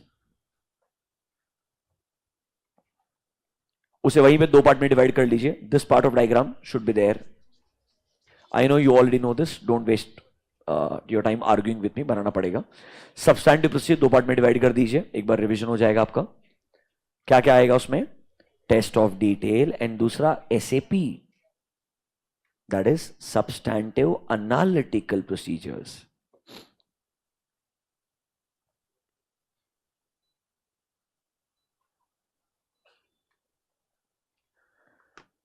एक पार्ट आएगा टेस्ट ऑफ डिटेल, दूसरा पार्ट आएगा सब्सटैंटिव एनालिटिकल प्रोसीजर्स।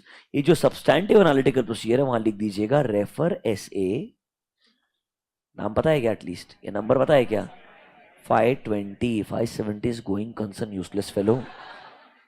तेरा गोइंग कंसर्न पे डाउट आ रहा है मेरे को भी। SA 520 सब्सटैंटिव एनालिटिकल प्रोसीजर के नीचे लिखिए refer SA 520। And test of detail को दो पार्ट में डिवाइड कर सकते हैं, that is vouching and verification. Vouching and verification, vouching and verification. सिर्फ टाइम पास करो तुम लोग, कुछ फायदा नहीं होने वाला है। TOD divide in two parts, vouching and verification किया क्या आपने ये? अब सुनिए 330 में जो थोड़ा बहुत भी डिस्कशन है वो सिर्फ और सिर्फ होगा around test of details. The reason being जो SAP है वो ऑलरेडी एक डेडिकेटेड essay में इंक्लूड किया है। कौन सा essay है? 520। ऑनेस्टली मुझे यहां पे आपसे कुछ लिखवाना नहीं है, बट क्या है कुछ एक दो चीजें बढ़िया है, अगर तुम बढ़िया रेस्पॉन्ड नहीं दोगे तो मेरे को लगेगा तुम्हें समझ में नहीं आया है, तो मेरे को लिखवाना पड़ेगा। तो ये तुम पे डिपेंड करता है कि तुम कैसे रिएक्ट करोगे, फिर हम डिसाइड करेंगे कि कुछ लिखना है या नहीं। In your modules come to page number, तो अभी तो तुम रेस्पॉन्ड करो ही मत, अच्छा रहेगा। 1B.45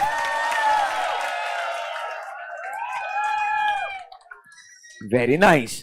TOD के जस्ट ऊपर पॉइंट नंबर 4 लिखा, पहले वो पढ़ो।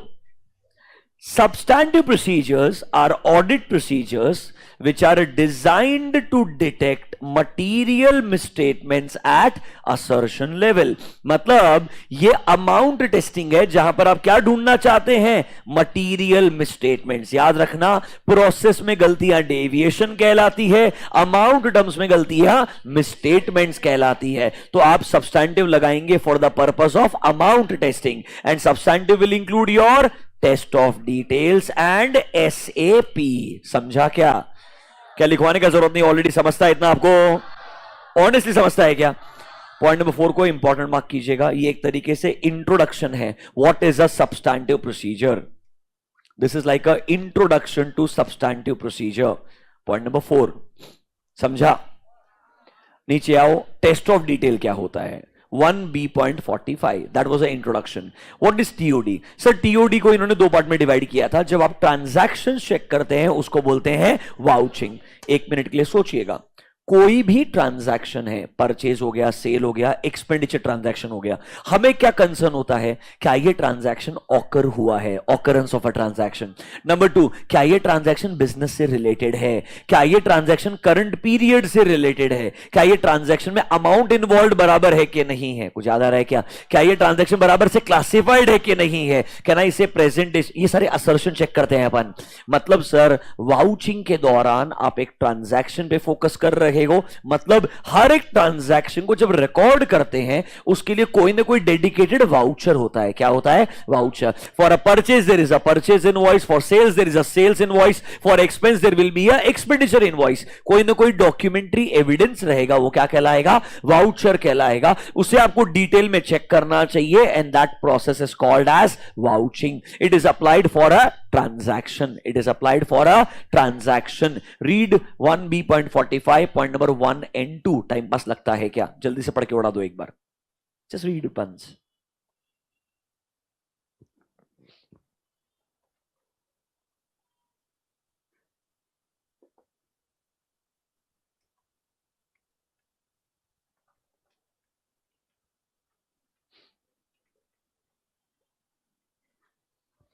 ठीक है, पॉइंट नंबर 3 नेक्स्ट पेज पे। Can you see a word? Test of balances. Normally ये बात कर रहा है बैलेंस शीट आइटम्स के लिए, इसलिए वर्ड यहां पर क्या आएगा? वेरिफिकेशन। क्या वर्ड आएगा? Verification. And verification is used for assets and liability, so it is called as verification of assets and liabilities. अब अगर आप वेरिफिकेशन करेंगे, मतलब सोचिए assertion for balance sheet items. For example PPE, property plant and equipment, क्या check करते थे? Number 1 existence, number 2 rights and obligation, याद आया क्या? नंबर 3 कंप्लीटनेस, याद आया क्या? नंबर 4 वैल्यूएशन, कोई ना कोई डेडिकेटेड एएस या इंड एस रहेगा, हाँ या ना? Number 5 presentation and disclosure as per AS Ind S और शेड्यूल 3, याद आया क्या?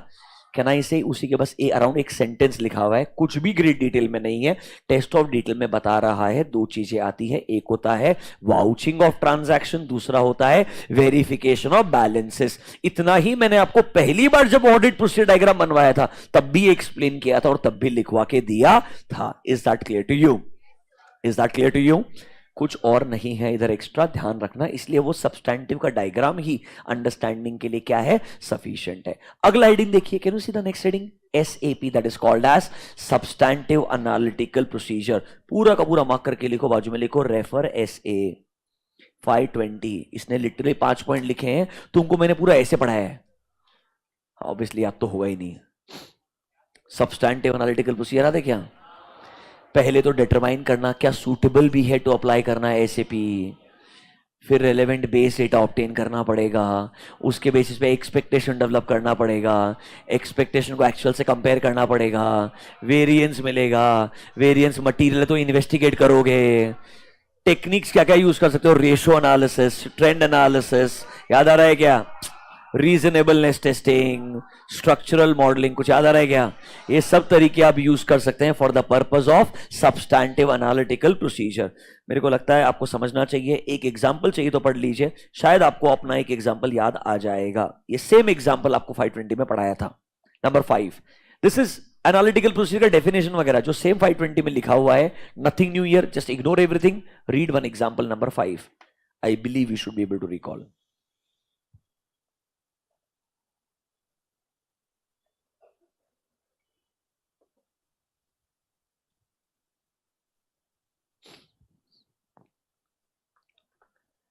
एक real estate company, category of units, हर यूनिट का लीज रेंटल फिक्स रहेगा।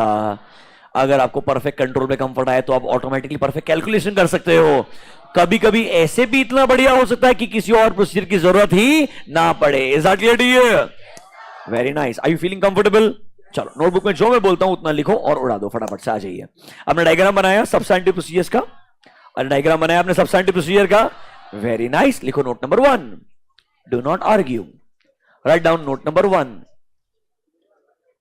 Meaning of substantive procedure. Meaning of substantive procedure. Meaning of substantive procedure. Dash करके लिखिए। Substantive procedures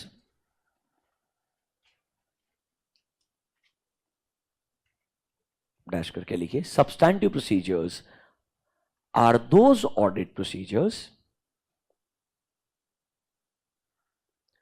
which helps in detecting, are those audit procedures which helps in detecting material misstatements, which helps in detecting material misstatements at the assertion level, helps in detecting material misstatements at the assertion level. Full stop. It includes test of details. It includes test of details and it includes test of details and SAP. That is your substantive analytical procedure. अच्छा, वापस से सिर्फ definition पढ़ लीजिए। ये वो audit procedure है जो आपको मटेरियल मिसस्टेटमेंट्स, मतलब ये सबसे इंपॉर्टेंट प्रोसीजर है before arriving at your opinion. This procedure can not be discounted. आप कभी भी ऐसा नहीं बोल सकते हो, एटलीस्ट टिल टुडे, कि हमने कंट्रोल टेस्टिंग इतना डिटेल में किया है कि अमाउंट टेस्टिंग करने का जरूरत ही नहीं है। यह बोलना गलत होगा। अमाउंट टेस्टिंग हमेशा करना ही पड़ेगा। हाँ, हम ये बोल सकते हैं controls are so reliable that आपको अमाउंट टेस्टिंग बहुत ज्यादा डिटेल में करने का जरूरत नहीं है, वो एक्सेप्टेबल है। बट अमाउंट टेस्टिंग करने की जरूरत ही नहीं है, ये एक्सेप्टेबल नहीं है एज ऑन डेट, क्योंकि आपको ओपिनियन किस पे देना है? फाइनेंशियल स्टेटमेंट्स पे। That includes your amounts. That means amounts पे कंफर्ट आना चाहिए। एंड कंट्रोल टेस्टिंग में फोकस अमाउंट पे होता ही नहीं है, तो बोलना गलत होगा कि सिर्फ कंट्रोल टेस्टिंग के बेसिस पे आप ओपिनियन दे दीजिएगा. इज दैट करेक्ट और नॉट? समझा क्या मतलब? सर सब्सटैंटिव प्रोसीजर वो प्रोसीजर है जो मुझे मटेरियल में स्टेटमेंट ढूंढने में हेल्प करेंगे. किसमें सर? असर्शन में. असर्शन मतलब या तो ट्रांजैक्शन होंगे, या वो अकाउंट बैलेंसेस होंगे, या वो डिस्क्लोजर होंगे. अब आपको समझता है? Is the meaning of substantive procedure clear to you? अब पॉइंट नंबर 2 लिखने से पहले मैं चाहता हूं कुछ डिफिकल्ट चीज आप खुद से पढ़ें एक बार. 1B.46 कैसे मैनेज करेंगे मुझे नहीं पता. हेडिंग देखिए, nature and extent of subs. अरे नेचर मतलब सब्सटैंटिव में क्या ऑप्शन क्या है? Test of detail and SAP. अरे नेचर मतलब क्या प्रोसीजर लगाओगे? तो सब्सटैंटिव में ऑप्शन क्या है? या तो सब्सटैंटिव एनालिटिकल प्रोसीजर लगाएंगे, या टीओडी लगाएंगे, या दोनों का कॉम्बिनेशन लगाएंगे. यस और no? Nature is equals to, लिखना नहीं है, सोचो. Nature is equals to test of detail और एसएपी और अ कॉम्बिनेशन ऑफ बोथ. खत्म. एक्सटेंड मतलब कितना चेकिंग करने का? वो सैंपलिंग पड़ गया है ना इतना सारा. Factors affecting sample size. ROM ज्यादा रहेगा, ज्यादा चेकिंग करना रहेगा. अरे याद आया क्या सर? रोम ज्यादा था बट कंट्रोल्स बढ़िया निकले तो रोम कम हो गया, क्योंकि ROM is equal to IR and CR. तो कहना इसे I can apply normal audit procedures under substantive. Yes और नो? सब कुछ आपको ऑलरेडी पता है, जस्ट पढ़िए मेरे साथ में. Depending upon circumstances auditor determine करेगा. नंबर 1 देखो, या तो वो परफॉर्म करेगा ओनली सब्सटैंटिव एनालिटिकल प्रोसीजर. उसे लगता है शायद वो सफिशिएंट होगा to reduce what? Ultimate objective क्या है? To reduce audit risk to an acceptably low level. तो वो क्या करेगा सर? सिर्फ एससीपी लगाएगा, या वो लगाएगा सिर्फ टीओडी, या वो लगाएगा दोनों का combination. Is this clear to you? एक बार पॉइंट नंबर 2 पढ़ के देखना, बहुत टफ लग रहा है. Can you understand this? हमने रोम के असेसमेंट के दौरान कंट्रोल टेस्टिंग के बारे में सोचा था, तो मतलब extent of substantive will be need to be increased if the result of TOC is. याद करो चैप्टर 5 में बार बार स्टार्टिंग पॉइंट ये था, पहले कंट्रोल्स कैसे हैं चेक करना. कंट्रोल्स अच्छे नहीं हुए तो एक्सटेंट ऑफ चेकिंग बढ़ाना पड़ेगा. Is that clear to you? Note number 2, nature and extent of substantive procedure. Nature and extent of substantive procedure.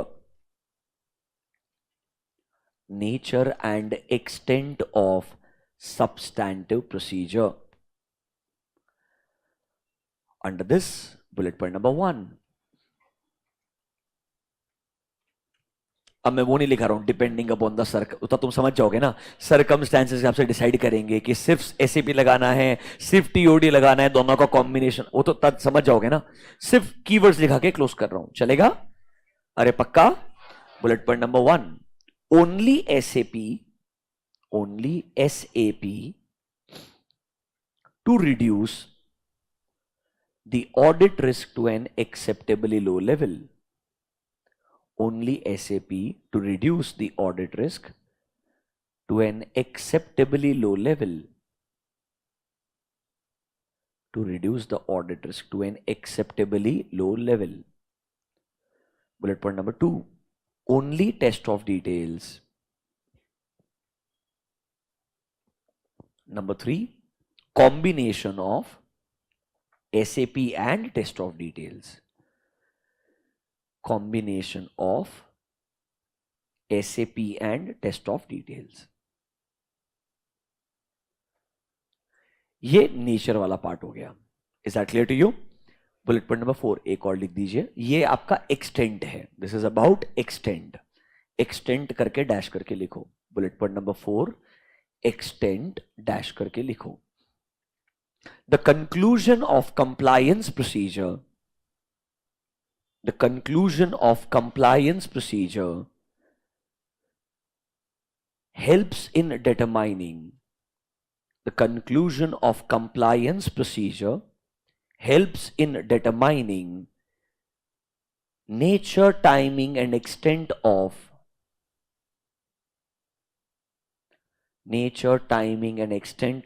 substantive procedures to be performed. Nature, timing and extent of substantive procedures to be performed.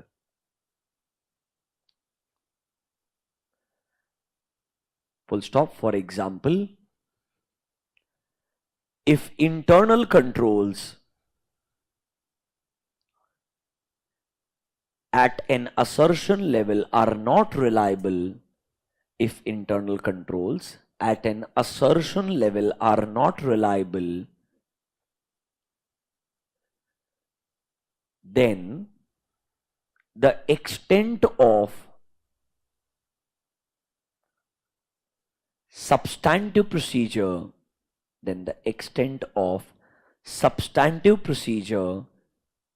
should be increased. Then the extent of substantive procedure should be increased.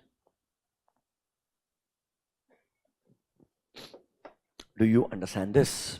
ये जो आपका nature and extent of substantive procedure वाला note था, I think this was your note number 2, right?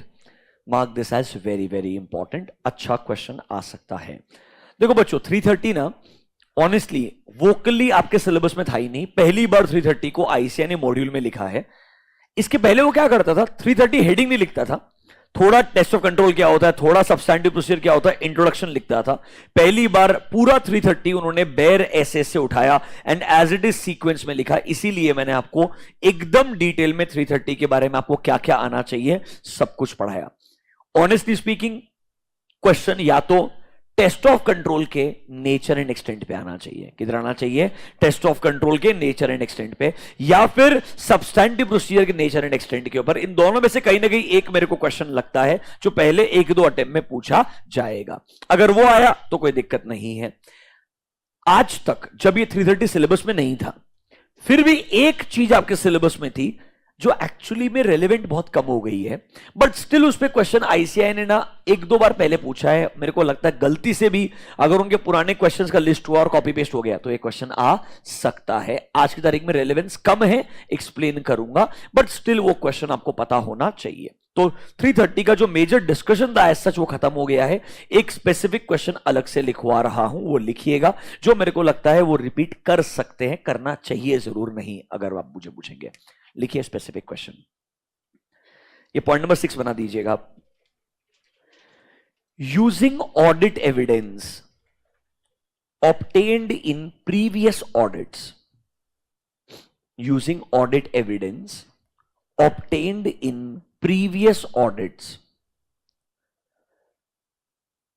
Brackets में लिखिए for test of controls, obtained in previous audits for test of controls. सुनिएगा 1 minute के लिए. पहले इसके बारे में थोड़ा समझना पड़ेगा, अंडरस्टैंडिंग लेना पड़ेगा, फिर आपको ये आंसर एक्सेप्टेबल होगा, वरना मुश्किल हो जाएगा. बिफोर कंपनीज एक्ट 2013, मतलब जो हमारा पुराना एक्ट था, पुराने दैट इज कंपनीज एक्ट 1956, उसके अंदर ऐसा कोई रिक्वायरमेंट था ही नहीं कि आपको कंट्रोल पे ओपिनियन देना है. रादर सिचुएशन क्या थी सुनिएगा. Before companies act 2013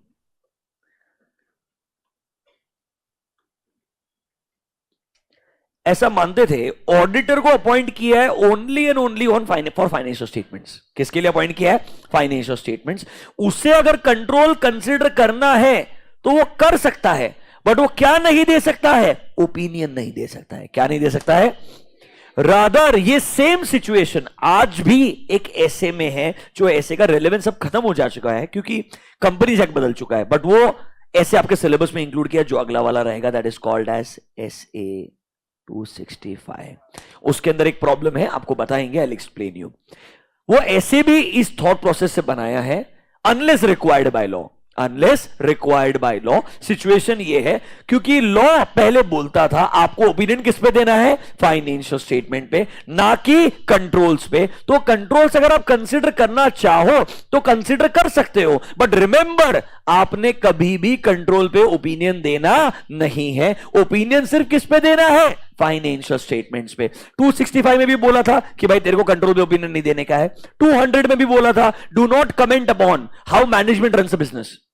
do not comment upon how management runs a business. मतलब इनडायरेक्टली हर जगह हिंट दिया था कंट्रोल पे ओपिनियन मत देना unless obviously required by law. अब आपको मालूम है इसके बाद में सिचुएशन कैसे बदल गया.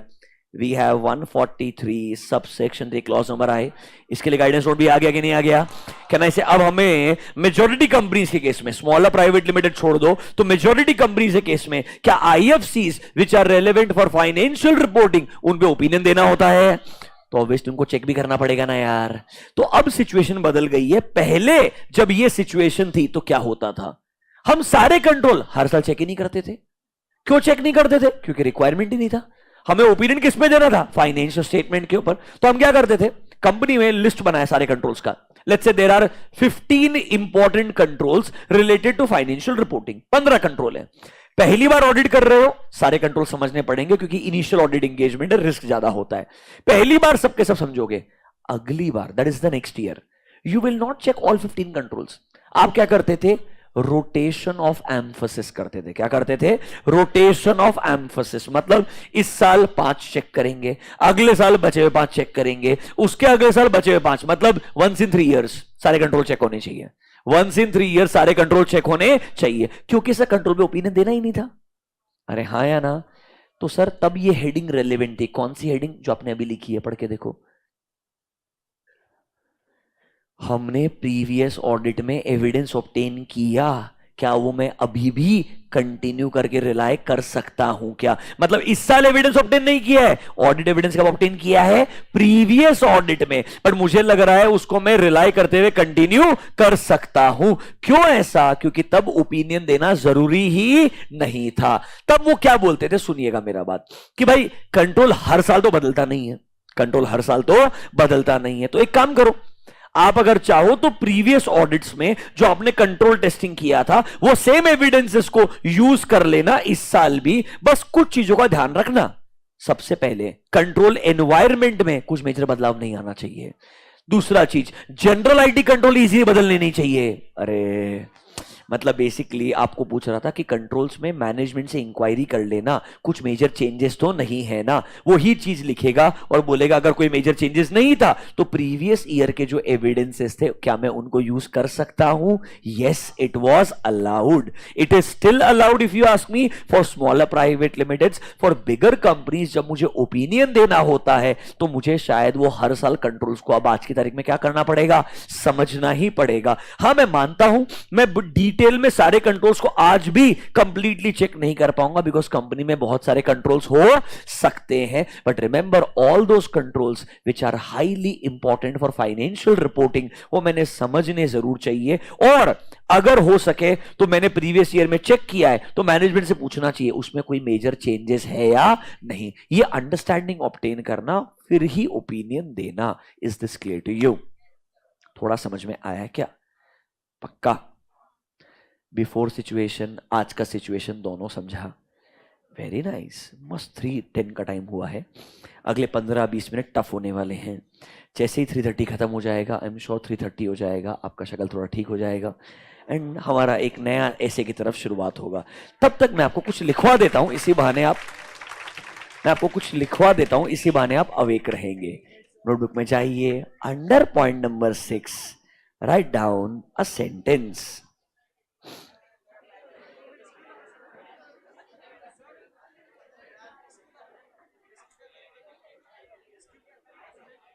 एसक्यू के अंदर, हाँ बेटा इसी क्वेश्चन का आंसर लिखवा रहा हूं।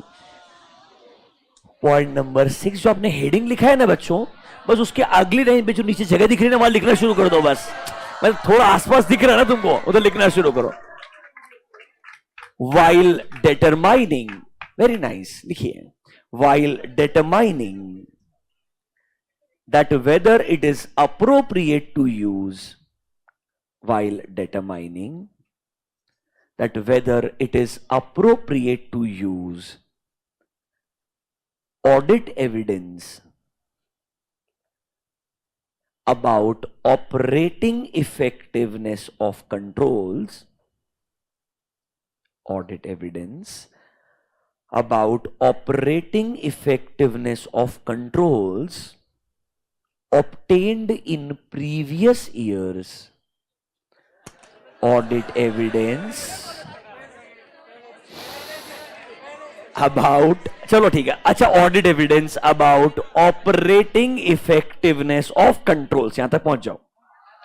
About operating effectiveness of controls, इसके पहले वाला मॉडल करते को मैं, ऑब्टेन्ड इन प्रीवियस ऑडिट्स, आगे लिखो obtained in,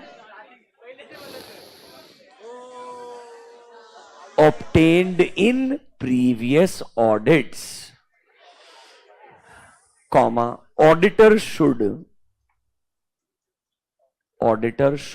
consider the following.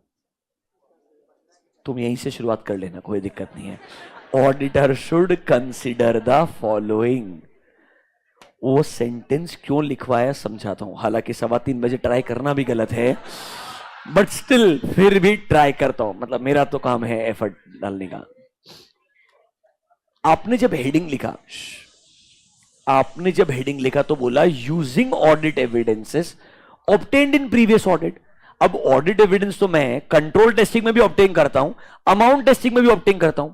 तो लोग क्या मिसकंसेप्शन रखेंगे कि भाई लास्ट ईयर अमाउंट टेस्टिंग में कोई एविडेंस ऑब्टेन किया होगा, वो भी इस साल यूज कर ले.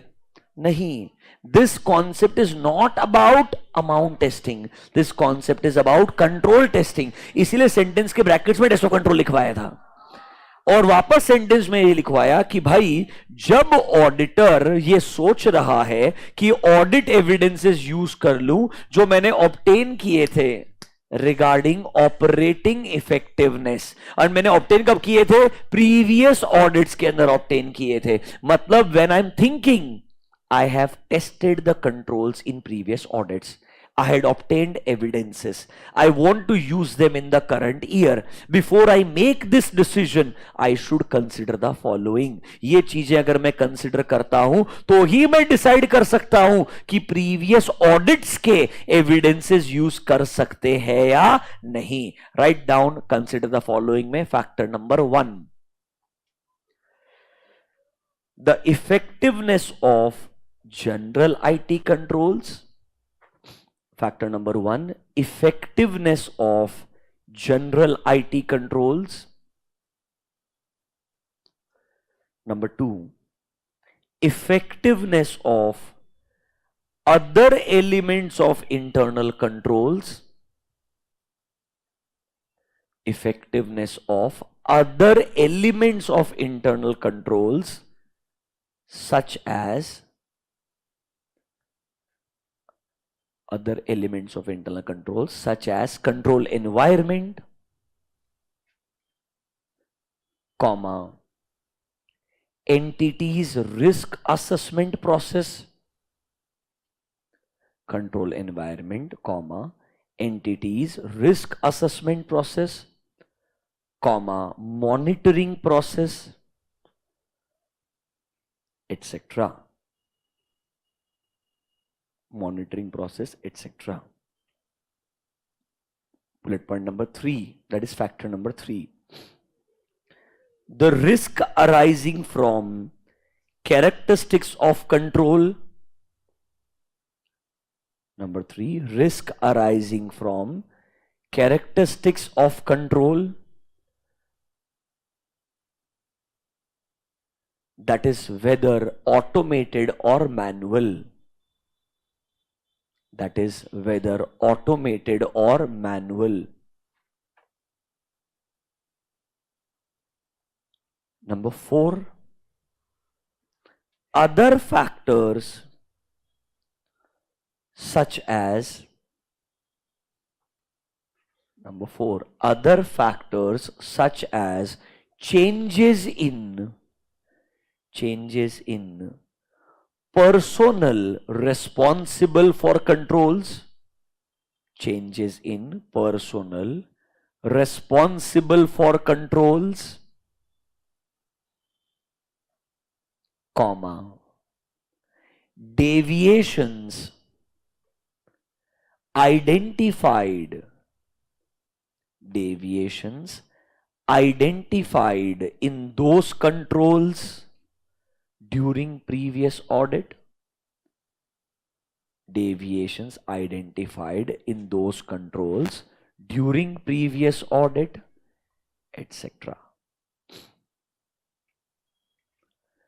सुनिए शांति से, ये पैराग्राफ क्या है, ये पॉइंट्स क्या है, ये क्वेश्चन जरूर फाइनल इंटर में पहले से बार बार रिपीट होते आया है. ऑल्दो 330 का एक छोटा सा पार्ट था जो अब एक्चुअली में कम रेलेवेंट हो गया है. मेरे को ऐसा लगता है होपफुली नए सिलेबस में उन्होंने थोड़ा अच्छे तरीके से क्वेश्चनिंग करना चाहिए मेरा जो डर है वो क्वेश्चन आपसे क्या पूछेगा वो भी आपको बताता हूं। 2 मिनट सुनिएगा शांति से। Sir, in the previous companies act हमें ना कंट्रोल पे ओपिनियन देना ही नहीं था, तो लोगों को लगता था सारे कंट्रोल्स को हर साल चेक थोड़ी करोगे आप। तो सर मतलब हो सकता है हमने लास्ट ईयर कुछ कंट्रोल चेक किए होंगे, वो ऑडिट एविडेंस को अगले साल यूज कर सकता हूं क्या? उन्होंने बोला कर सकते हो, only for control testing, only for control testing. अरे अमाउंट टेस्टिंग तो हर साल अलग होता है यार, क्योंकि हर साल आपका नया ट्रांजैक्शन रहेगा ना यार, तो अमाउंट टेस्टिंग पुराना वाला काम कैसे आएगा भाई? आई यू अग्रीइंग विद मी और नॉट? तो कंट्रोल टेस्टिंग में ये बात हो सकती है रेलेवेंट, तो आप चाहो तो प्रीवियस ईयर के एविडेंसेस को यूज कर लेना, बट एक चीज का ध्यान रखना कि भाई ये फॉलोइंग फैक्टर्स हमें ये डिसाइड करने में हेल्प करेंगे कि प्रीवियस ऑडिट का एविडेंस यूज करना चाहिए कि नहीं करना चाहिए। पहला चीज, कंपनी के कंट्रोल्स मतलब जनरल आईटी कंट्रोल्स कैसे हैं। अगर आईटी इंफ्रास्ट्रक्चर ही वीक है तो याद करो एप्लीकेशन कंट्रोल लास्ट ईयर ठीक लगा होगा, इस साल तो गलतियां हो ही सकती है ना यार। So how effective your general IT controls are, how strong your other elements of controls are. याद करो कंट्रोल लगाने के लिए पहले कंट्रोल एनवायरनमेंट अच्छा होना चाहिए, रिस्क असेसमेंट का प्रोसेस बढ़िया होना चाहिए, उसका मॉनिटरिंग बढ़िया होना चाहिए। कंट्रोल तो छोटा सा चीज है, यस और नो? तो बाकी चीजें अगर वीक है, कंट्रोल एनवायरनमेंट अगर अच्छा नहीं है, एक कंट्रोल लास्ट ईयर पसंद आया होगा आपको, इस साल कंट्रोल एनवायरनमेंट वीक होने की वजह से क्या गारंटी है वो एज इट इज फॉलो होगा? तो कहना है इसे अगर कंट्रोल एनवायरनमेंट बढ़िया था, रिस्क असेसमेंट प्रोसेस बढ़िया था, मॉनिटरिंग बढ़िया था, तो शायद लास्ट ईयर वाला कंट्रोल एज इट इज ढंग से फॉलो हो रहा होगा, ये मैं फिर भी अज्यूम कर सकता हूं। फिर सर लास्ट ईयर इस प्रोसेस के लिए रिस्पॉन्सिबल कौन था? मिस्टर ए रिस्पॉन्सिबल था, वो कंपनी छोड़ के जा चुका है। Can I say if there is a change in people, क्या गारंटी नए इंसान को कंट्रोल उतना ही बढ़िया से समझता होगा? So change in people can create a risk for me. Are you understanding this? या सर लास्ट ईयर जब मैंने कंट्रोल चेक किया था, मैंने एविडेंस ऑब्टेन किया, लास्ट ईयर ही मुझे कुछ डेविएशंस मिले थे, तो लास्ट ईयर ही वो डेविएशन से मुझे पता था कंट्रोल्स आर नॉट रिलायबल, तो इस साल भी कैसे अज्यूम करके जाऊंगा ना दे आर रिलायबल? तो ये कुछ जनरल चीजें बोल रहा है, ये दिमाग में रखना before making the decision. What decision? कि भाई प्रीवियस ऑडिट में जो कंट्रोल टेस्टिंग के लिए एविडेंस यूज किया था, क्या उसको एज इट इज यूज करने का है या नहीं, ये डिसीजन है, उसके लिए वो फैक्टर है। समझा क्या? 2 मिनट स्पेंड करके पढ़ के देखो, ये स्पेसिफिक क्वेश्चन आईसीआई पूछ सकता है। मेरे को लगता है इससे वो थोड़ा सा चेंज करके क्वेश्चन ट्वीक करेगा। क्या पूछेगा बोलता हूं मैं, आपने एविडेंसेस ऑब्टेन किए थे प्रीवियस ऑडिट में, ये सब कुछ प्रेजेंट है, can I use the evidences obtained in previous audit for the purpose of substantive procedures in current year? ये सब बराबर है, कंट्रोल्स बहुत अच्छे हैं, हमने एविडेंसेस लास्ट ईयर ऑब्टेन किए थे अमाउंट के लिए, वो सेम एविडेंसेस करंट ईयर में सब्सटैंटिव के लिए यूज कर सकता हूं क्या? ना, ये सिर्फ और सिर्फ किसके लिए है? वो अगर तुम्हें परेशान करना चाहे तो एमसीक्यू में सब इंक्लूड कर देगा, तुझे लगेगा सब मैच हो रहा है, बट ये किसके लिए? इसीलिए वो इंट्रोडक्शन इंपॉर्टेंट था जिसके लिए तुम नाटक कर रहे थे। Operating evidences related to operating effectiveness that is obtained in previous audit. ये एविडेंसेस कौन से वाले हैं? कंट्रोल टेस्टिंग वाले हैं, ना कि अमाउंट टेस्टिंग वाले। समझा क्या? Very nice. आई थिंक ये स्पेसिफिक क्वेश्चन खत्म हो गया है, पढ़ लीजिए एक बार के लिए।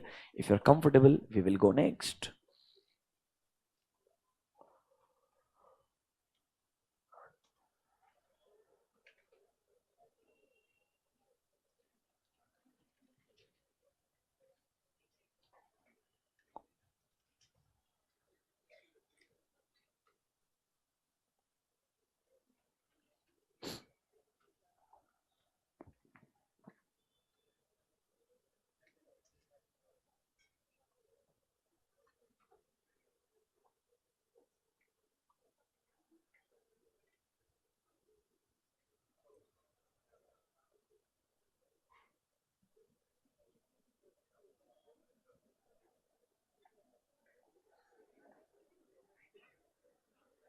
डन? चलिए last part, point number 7, last part of essay 330 will be over. While designing further audit procedures, last point number 7, while designing further audit procedures, while designing further audit procedures, auditor shall consider the following. while designing further audit procedures, auditor shall consider the following. Auditor shall consider the following. Dash करके लिखो bullet point number 1.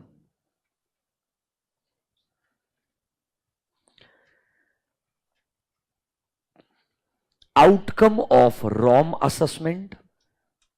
Number 1, outcome of ROM assessment. Number 1, outcome of ROM assessment. Number 2, likelihood of material misstatement.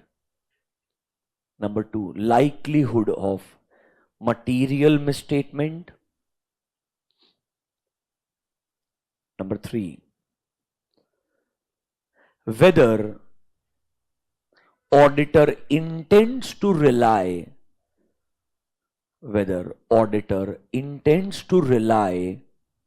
on internal controls,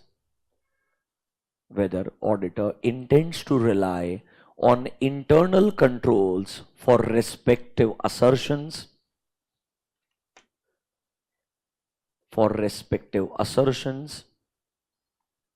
and the last one, need more persuasive evidences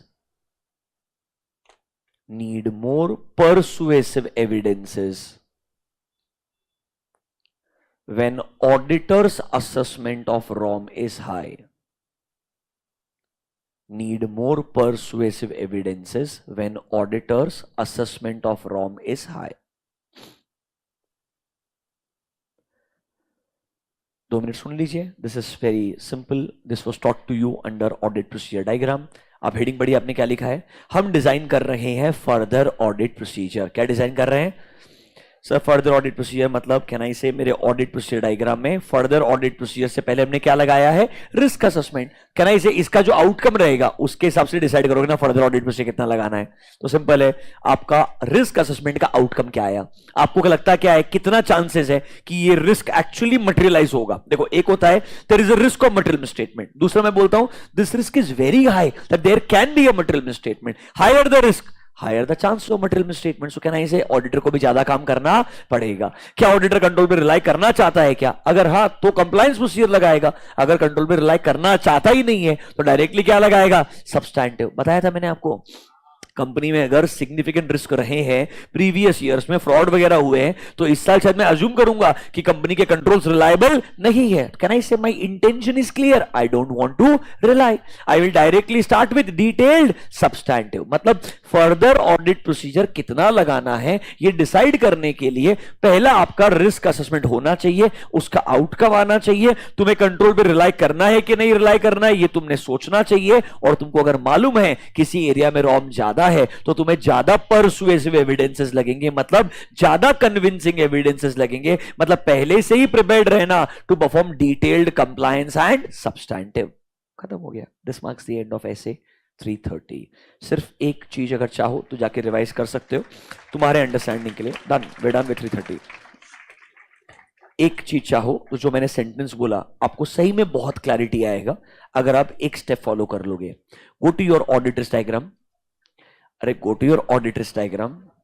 एक sentence बस check करने के लिए auditor's diagram में आ जाओ.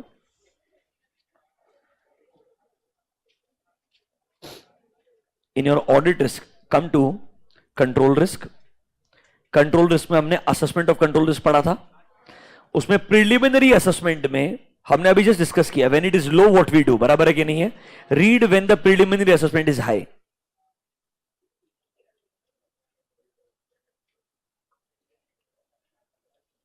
एक sentence लिखा होगा आपको.